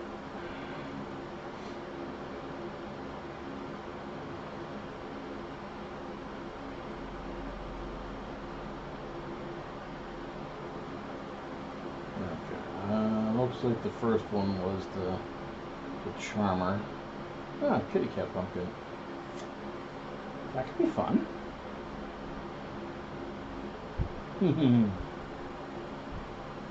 I will not do a COVID pumpkin. COVID is a real life scare, and that's not what you do at Halloween. In my perception, at least. It's the same reason you don't do like a hypodermic needle or, something like that.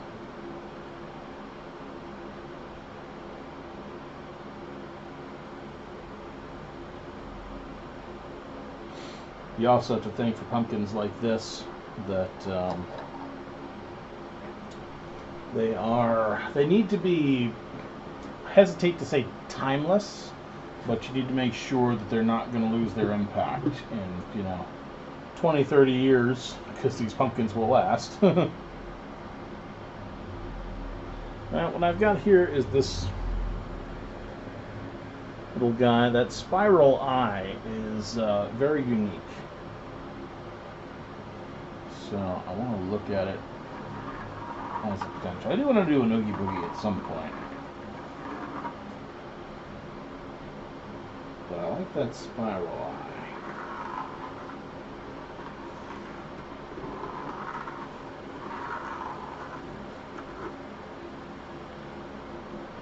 We've got a relatively standard nose.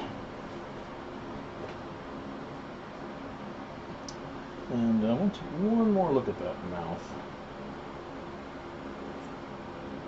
because it kind of fits the goofball expression, but I might make mine a bit more toothy. Okay.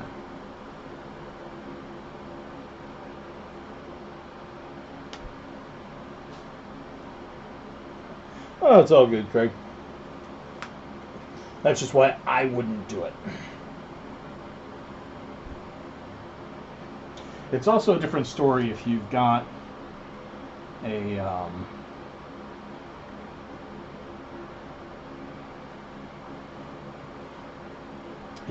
haunt versus if you have to deal with parents and kids.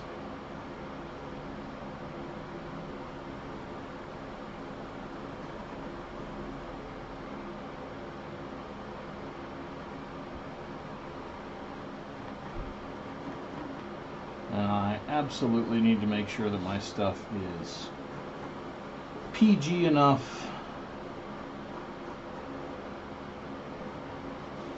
to be accessible to everybody while still being spooky.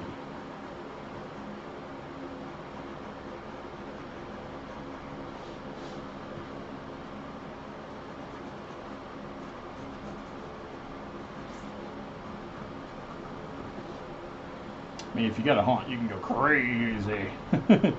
Do whatever you want. But if you're a trick-or-treat haunter, you can't go too overboard. It's one of the reasons I don't put any kind of blood in my haunt.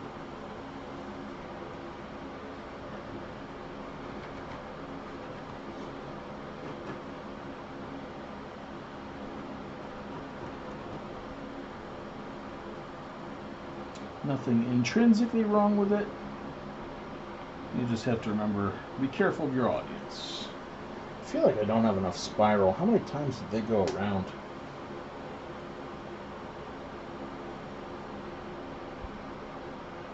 They got like one curly Q, which is about all I've got here. But theirs looks a lot better.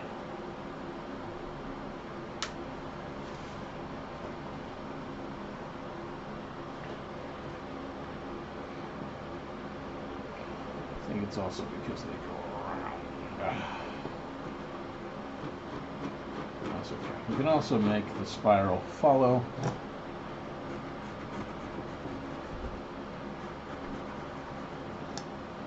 On both sides. Yeah, that's what it was missing. Okay. So.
Much easier second time around.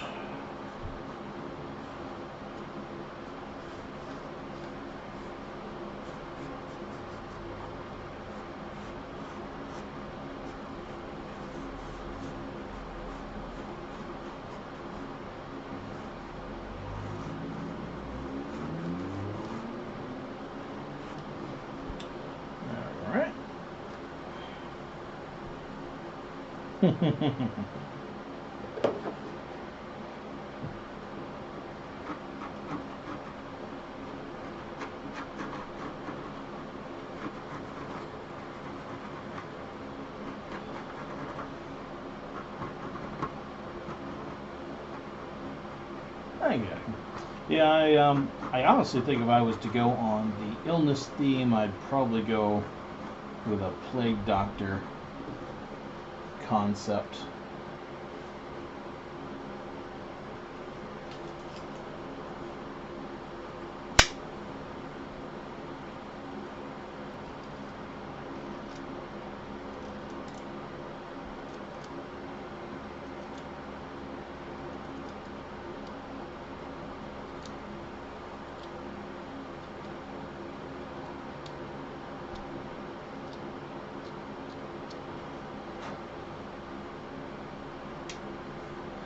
Alright, now they've got kind of a smiley, warbly mouth.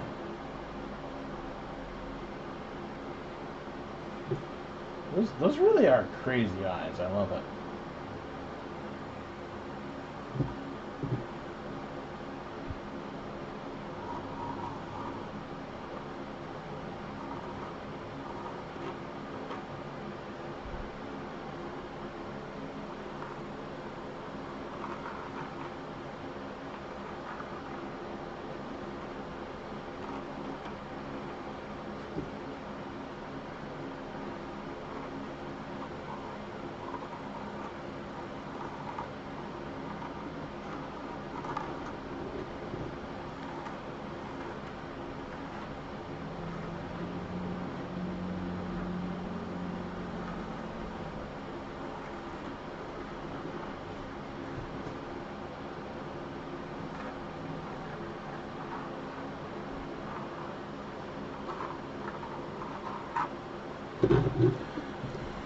It's almost got like a funhouse clown appearance. Let's see.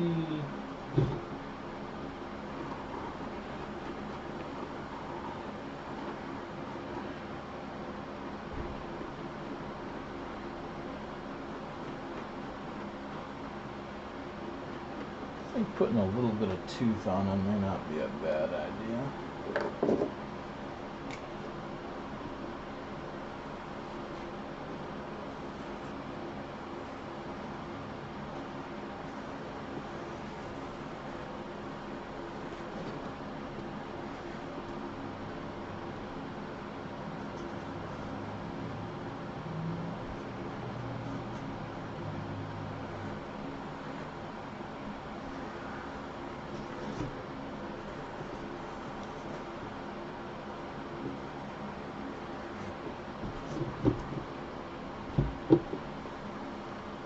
Let's see here.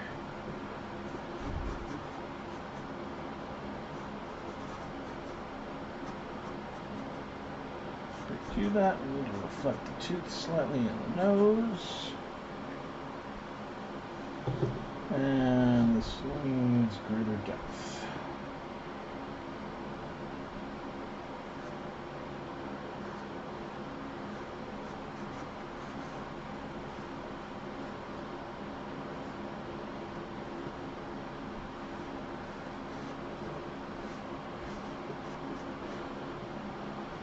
Greater depth to come into a smaller.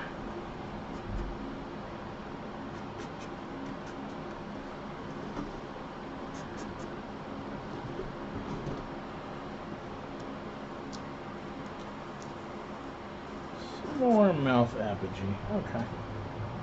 Cool.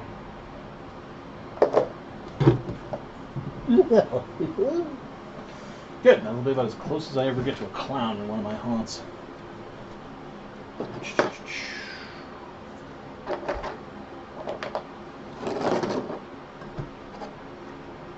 Excellent. Let's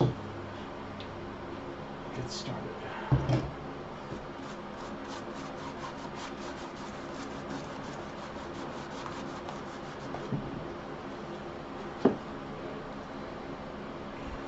Plenty of clay.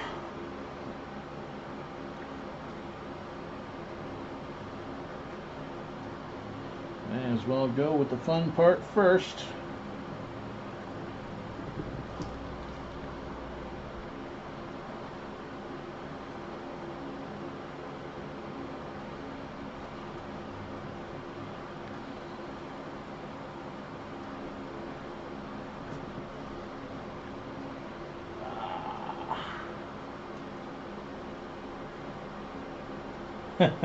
I know how that goes, Greg.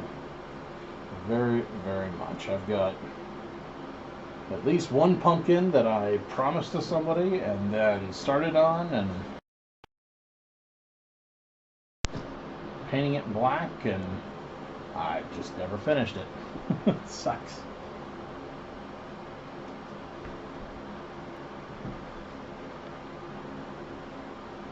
Hit those little dead spots in projecting.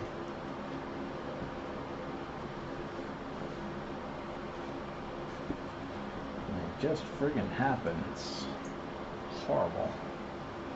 But they happen.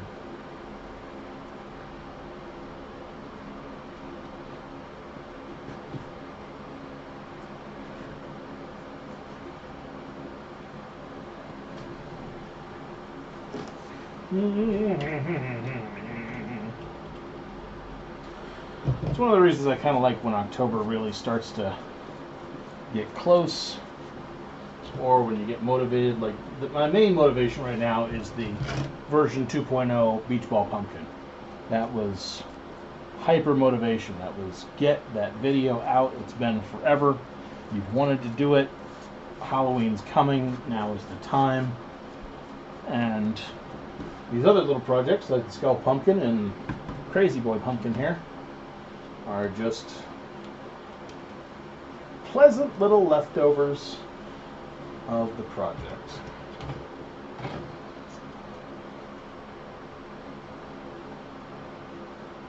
Happy little outcomes. Okay.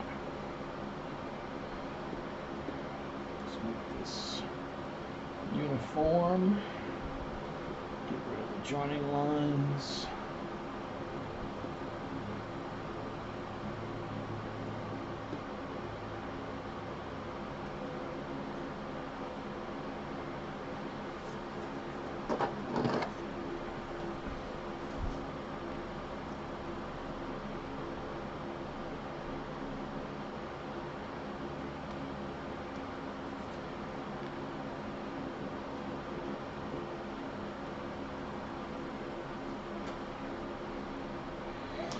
And as always, we must remember not to get too caught up in the detail because, again, most folks are going to look at it for all of a few seconds on Halloween night, and that is going to be it. So hyper detail is not especially worth it.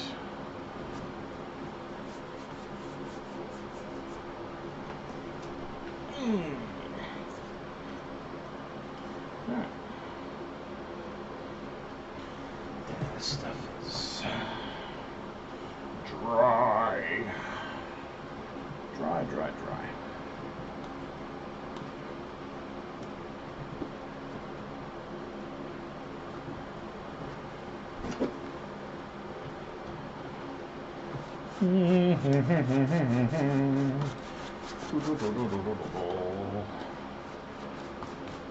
Simple, easy, fun.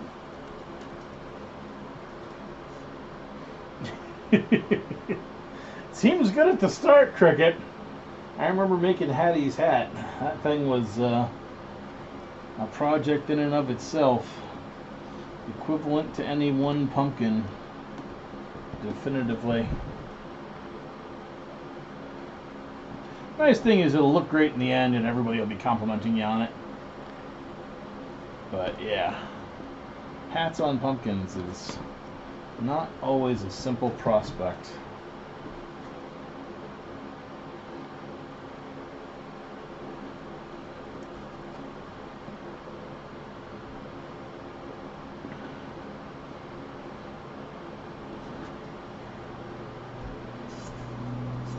More clay.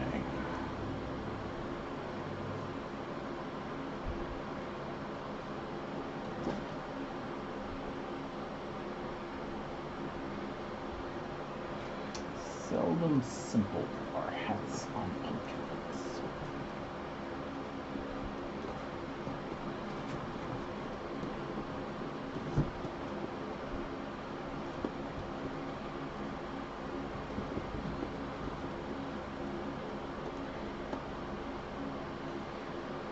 Alright, let's get one in there. Oof.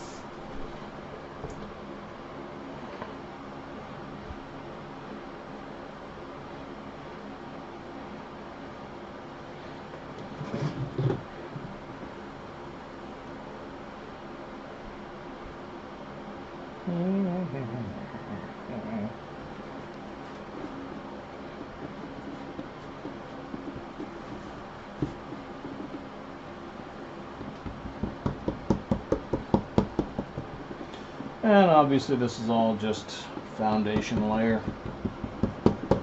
It will all get expounded upon as we go forward with this guy.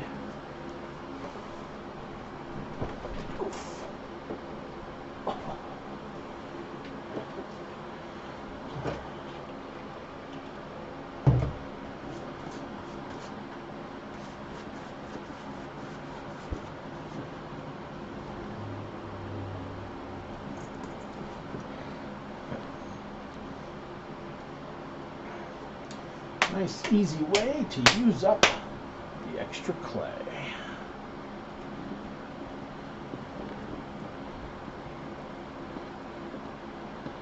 I can tell I did not give this guy as many layers, but thanks to Beach Ball, that doesn't matter.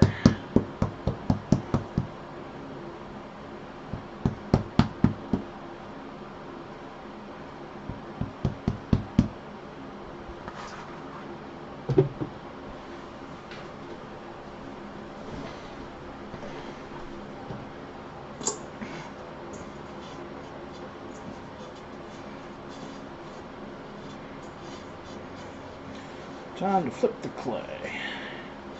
Stuff on top has gotten very dried out. Stuff on the bottom has accumulated the water that's slowly been seeping downwards for the past however long I've been streaming.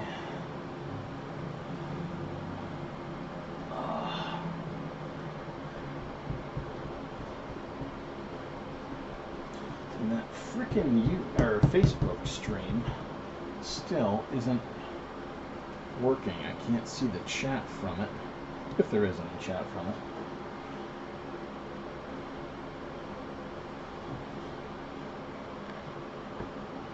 I definitely dislike the fact that it's not functional.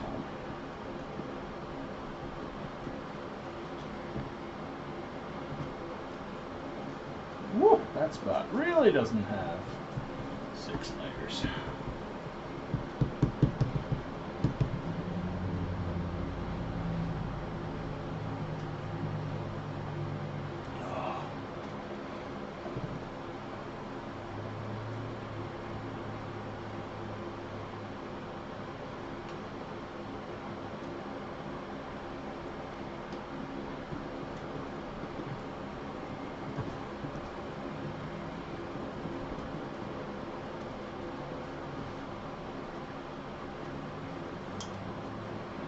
Probably going to make a pretty standard face on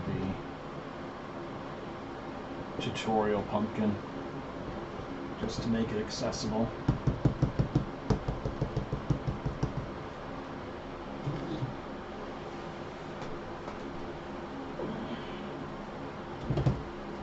Let's see.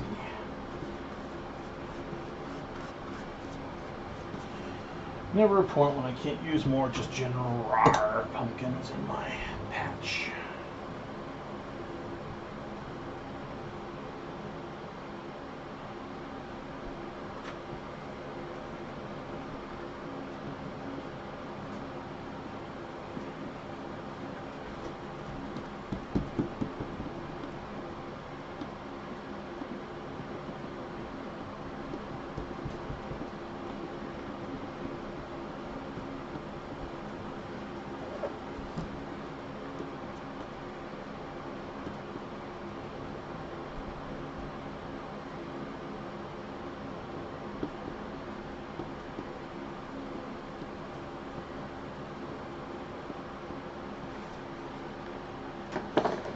Oof.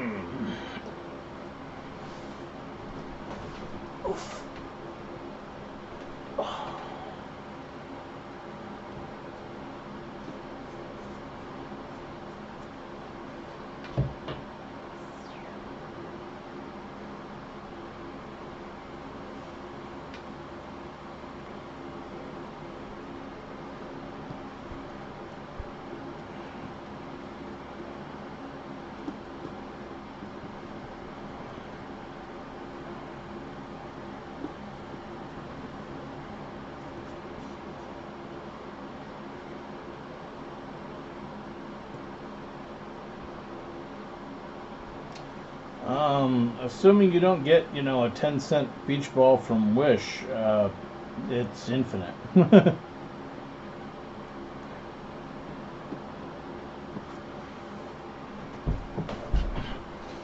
long as you don't get a hole in it or any other damage,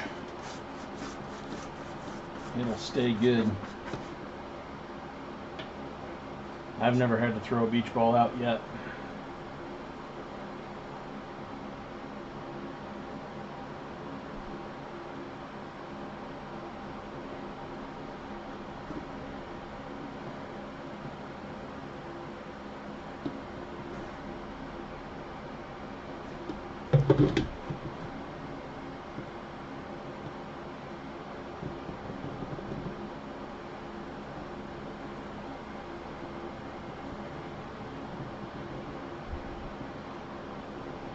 Yep, they are excellent.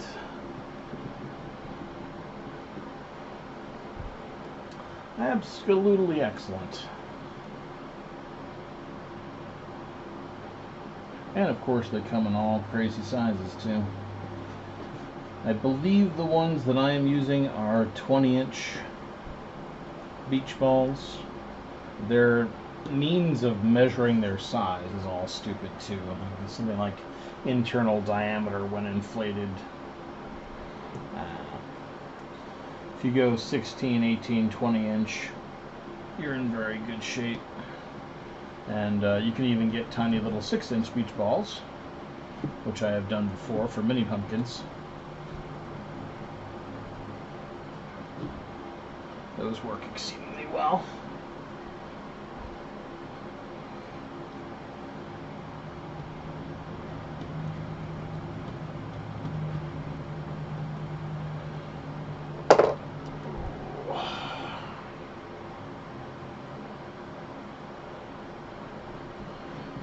A sudden craving to hear that Escape Room soundtrack song again.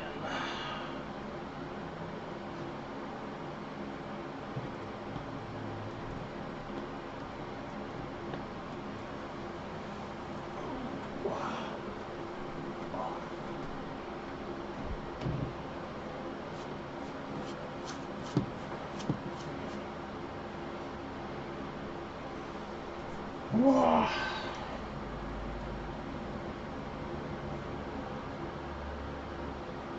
I'd love to play it, but then the stream would get demonetized. And while I am not hugely money grubbing, I dislike giving other people cash for my work. It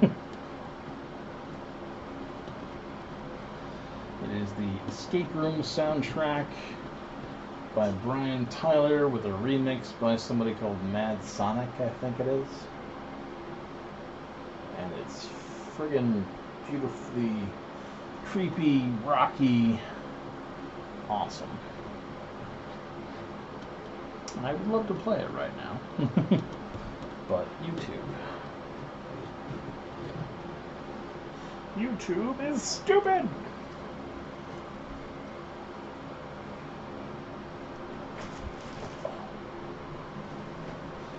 Oh.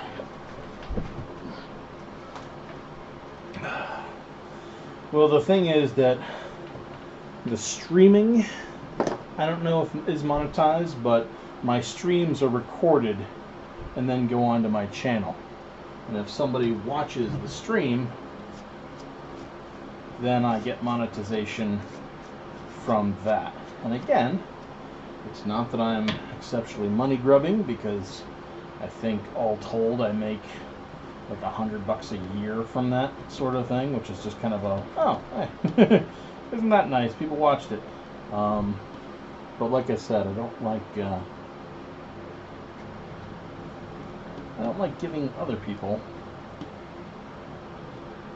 Like if I've had the stream going for 3 hours and I play a 3-minute song, god damn it, then the entire stream is demonetized. Unless I want to mute the song or do other things. And what they do is they kill the entire section of me chitty-chatting while the song is playing. It's just, it's stupid. It's stupid, it's aggravating. And I don't like it. I definitely understand, though, that artists need to get paid for their work.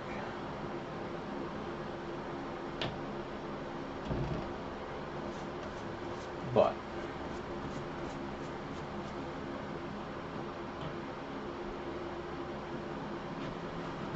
I'm pretty sure they made enough money off of something like Sweet Home Alabama to allow it to be released onto YouTube.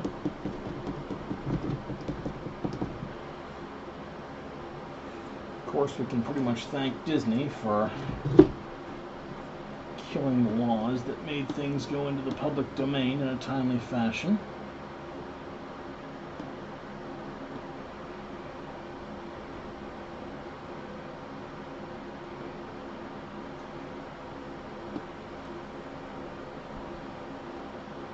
Because as soon as they realized that Steamboat Willie was going to go into public domain, they lobbied Congress and got the laws changed.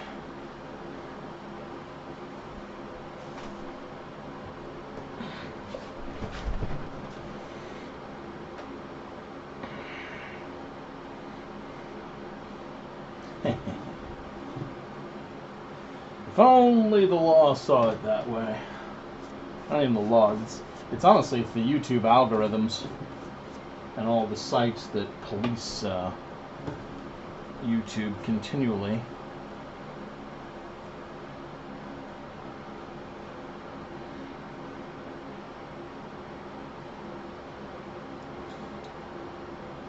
Process every video. That's why they encourage you to use the YouTube free music, which, you know, no disrespect to the people who compose it, but it's incredibly generic.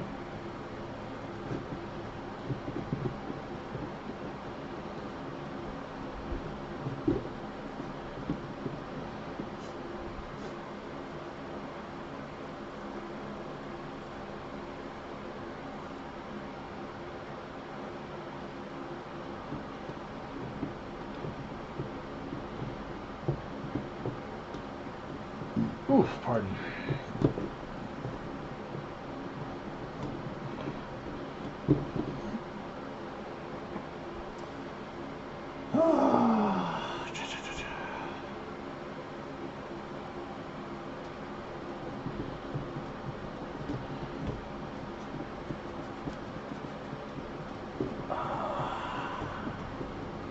Yeah, well, we're getting there. Adding this initial layer of clay isn't that exciting either, but I'll do this all day over layering paper. I still have so much clay left.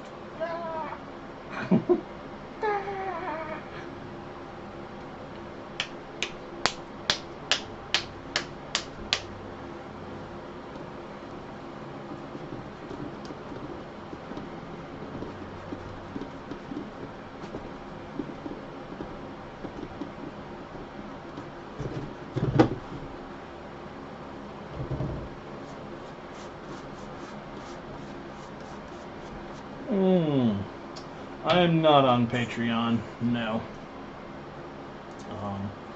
And the main reason for that is that I consider Patreon to be very, there's a quid pro quo to Patreon. You know, if I was on there and I had people giving me, you know, $5 a month, whatever, you know, there's then the caveat that I will produce material for that, because I would never take somebody's money and then, you know, not give them anything. Like, I've been paying the jerk since June for 5 months and he hasn't made a new video. So, you know, and the problem is there's times when I don't make content. I'm either in the middle of the school year or I'm in some sort of emotional flux, whatever, and I just don't produce anything. And I would consider it extremely rude to be taking people's money and not producing anything for that.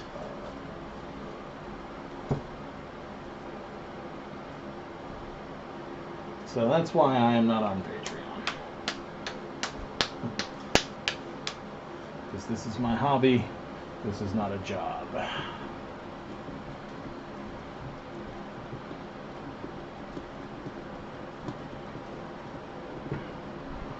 And again, I'm not going to take cash to not keep up with content. I consider Patreon to be very good for content creators who are continually putting out content and are looking for ways to expand their monetization, you know, to whom their hobby slash YouTube channel, whatever, is that's their job. But no part of my hobby is my job. My job is teaching. My hobby is haunting and pumpkining and paper mache.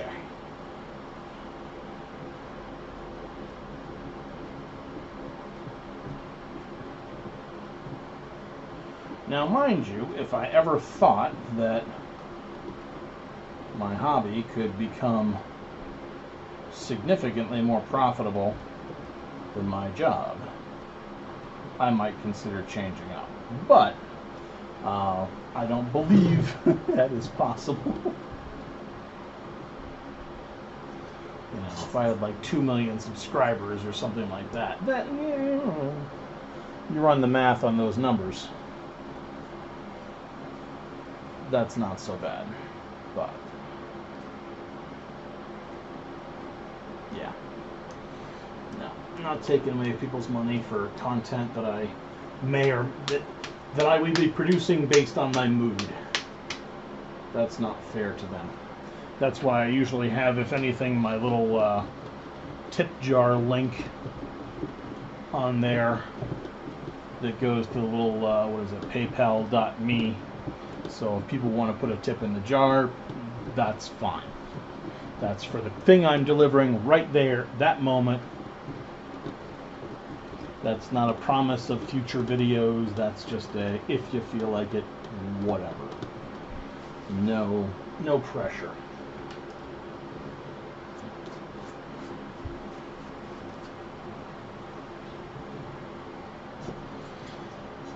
And I think also with, you know, Patreon would be taking their cut out of it versus a little tip jar out of PayPal. They take very minimal. I think Twitch is, even if you've got like a full subscriber base on Twitch, I think they, God, what do they take? 40%, 30%? They take an aggravating percent. Gotcha, Graphing. As long as you're able to watch and enjoy, that's all I care about. Hey, we're starting to get to the end of the clay. I'm going to add a little splash of water to this clay. It is really...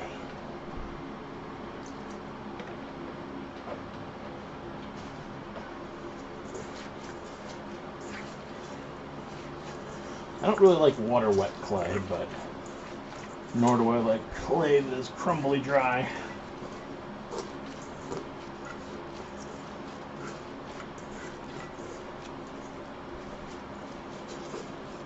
Yeah, that's better. Good.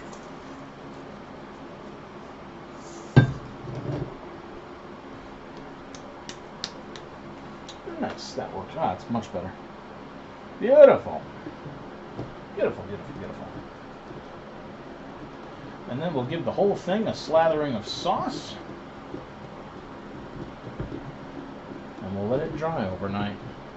And this is a nice thin layer of clay, so this thing will be ready for, I mean, the other half, obviously, but a lot more forming and sculpting.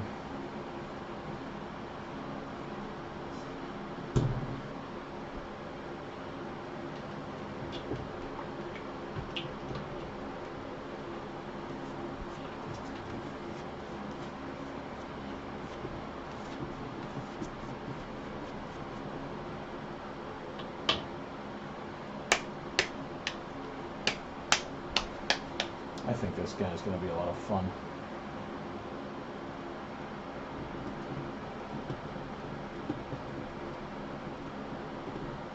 I've never tried to do a crazy looking pumpkin before. I've done happy pumpkins, I've done sad pumpkins, I've done miserable pumpkins, I've done wacko jacko shapes, but I've never done a crazy guy before.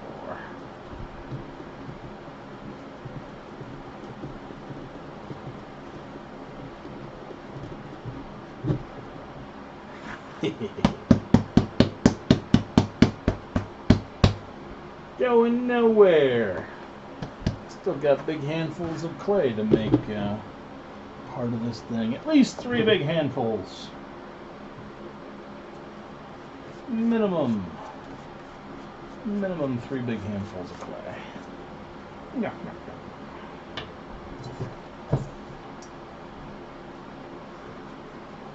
Let's come here.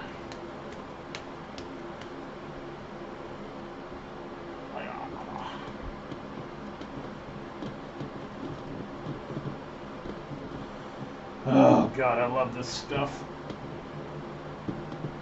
Absolutely love this stuff.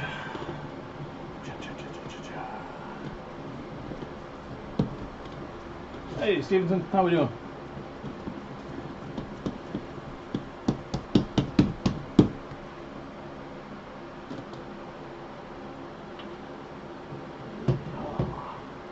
My God, it is afternoon.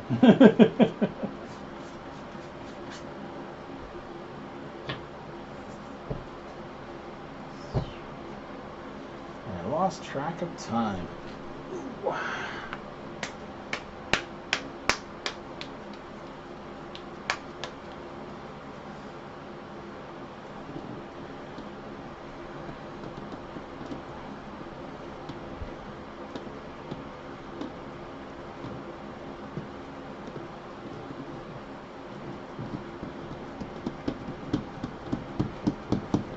Nice.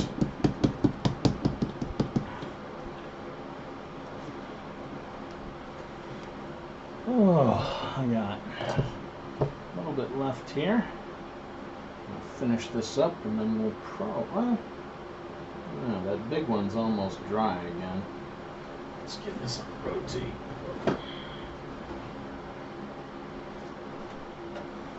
Now, I think I will call it once this clay is done. Mostly just because this chair is really uncomfortable the longer you sit in it. So, I'll give my posterior a break, and if I feel like it, I can always pop back on later tonight to add more layers.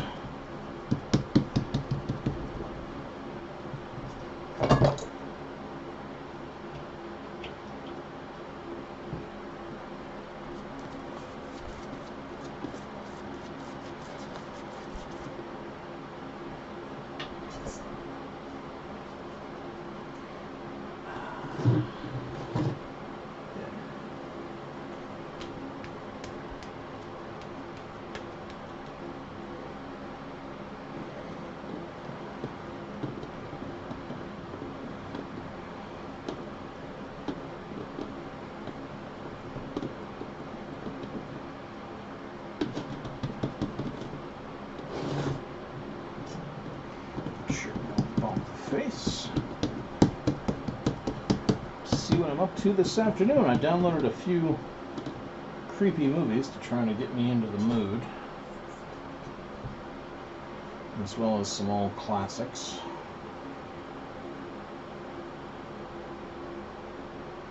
I got myself the original Halloween because I haven't watched that in for flip all ever.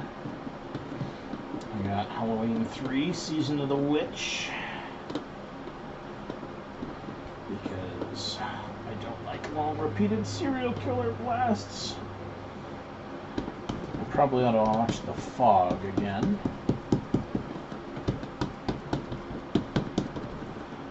Definitely the original, possibly the remake. What else did I get? Oh.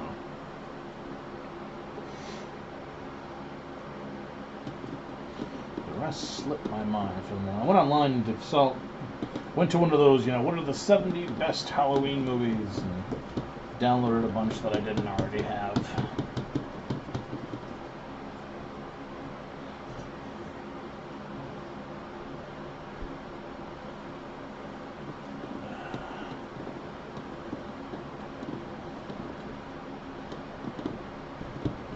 Alright, running out of spots that are to the top. Alright, good work.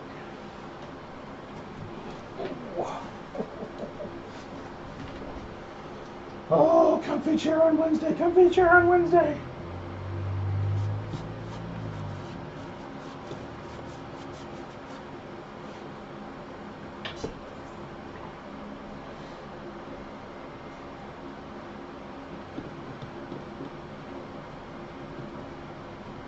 I think the one I definitely need to watch again is The Witch.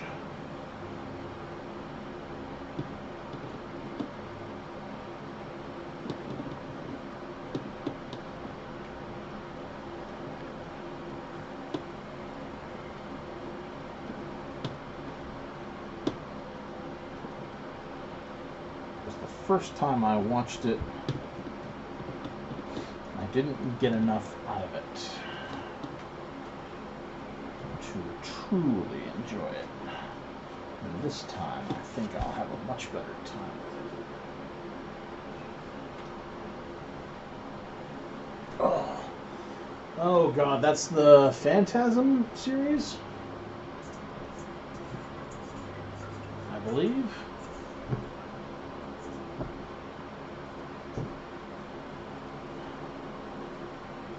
I think it's the Phantasm series.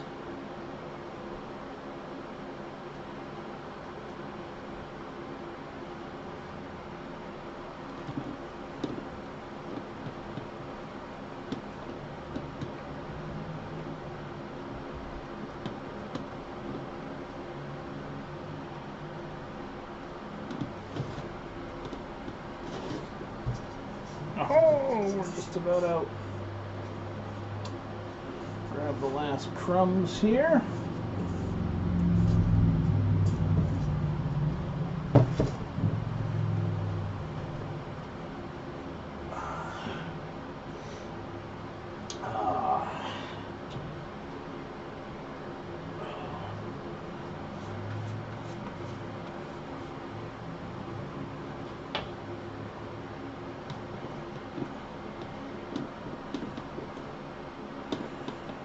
This will be a nice test because I know this one does not have 6 layers all the way around. I think it's got 4.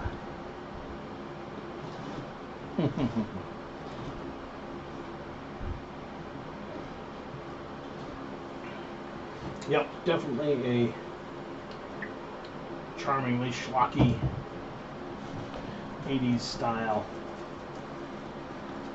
haunt movie.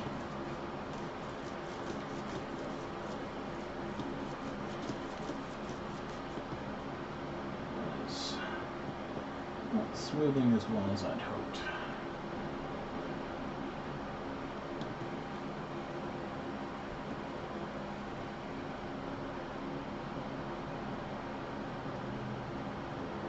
It doesn't have to smooth perfectly,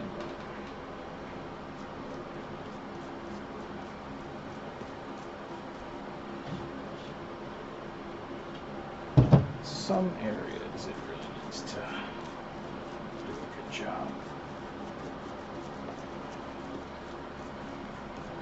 Especially on the crazy eyes.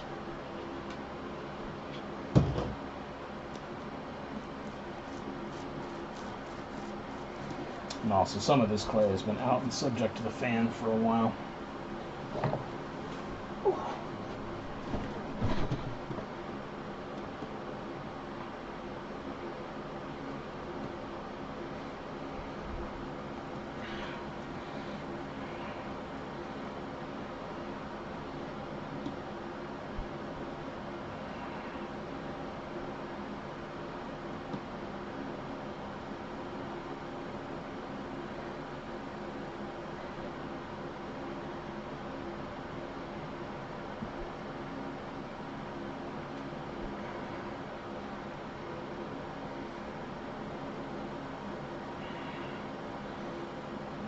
This thing's going to need some post-processing.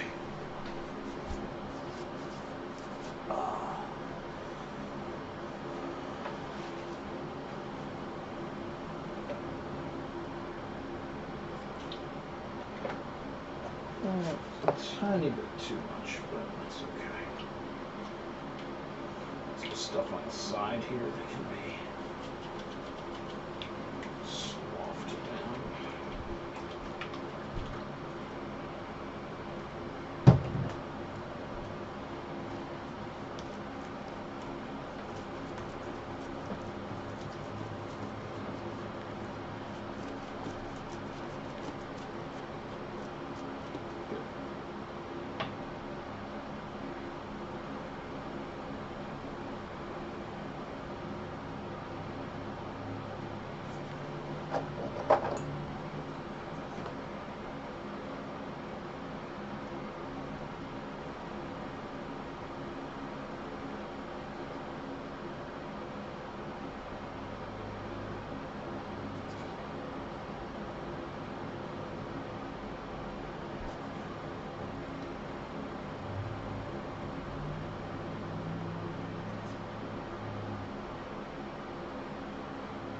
There we go.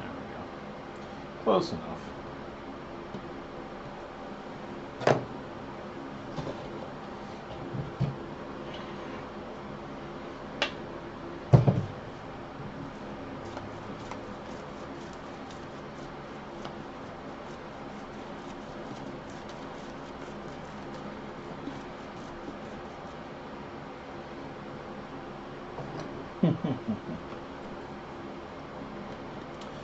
The eyes, because they're a key detail spot of this guy, is why I was paying so much attention to them.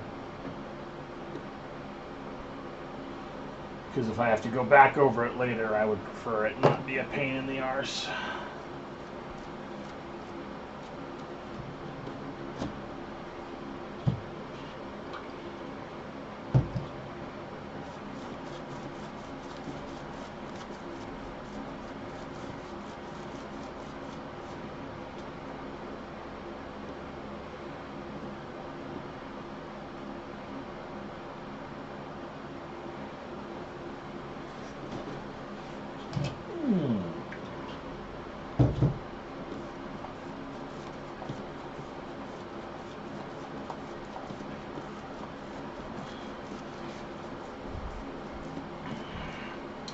You always go back over it with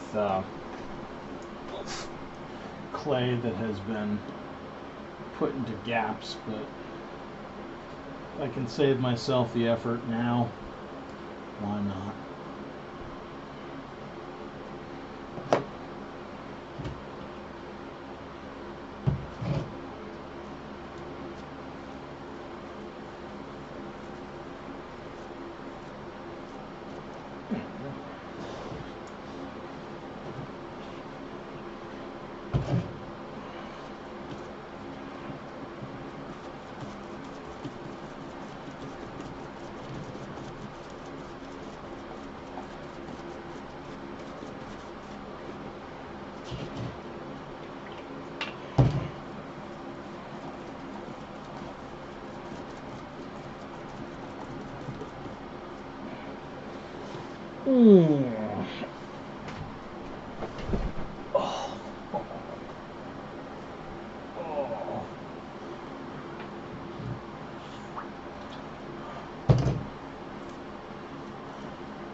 Let's just saturate this.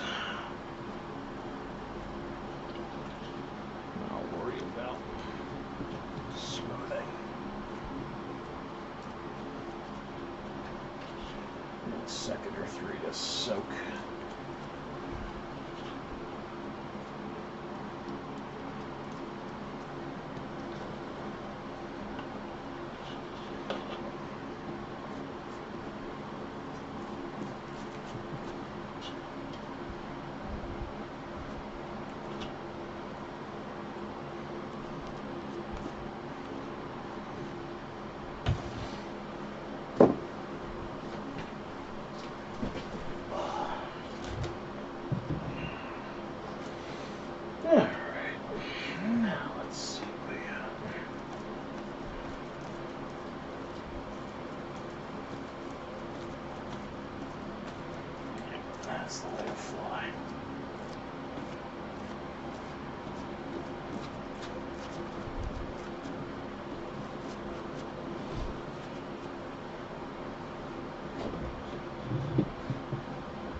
down a little bit so it's easier to mesh with the next layer.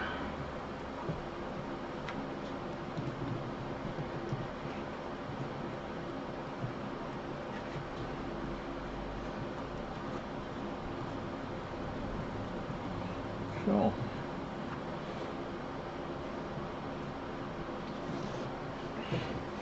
And there's a pittance left, which will air dry, and we are good. Ah! Alright, so we've got Crazy Face, Skull Mad Ball, the rest, the other one that still needs to be painted. If I really feel I need to get onto a different tack, I'll switch to painting for a while. That'll be nice. This thing here. Nice if I got some of this crud up.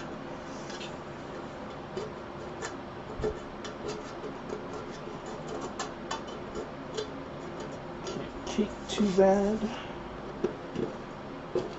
If I just put some water all the way up to the top in there, it would come off real fast. But, alright.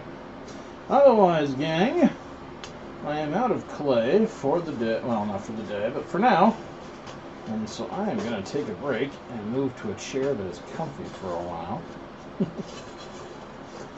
But we will otherwise see you later on. Thank you all very much for joining me and keeping me company and stopping me from going insane while I sat here and just put paper, clay, and layers on stuff. But thank you for help keeping me sane. And we will otherwise see you all later on. Have a fantastic afternoon. And away we go.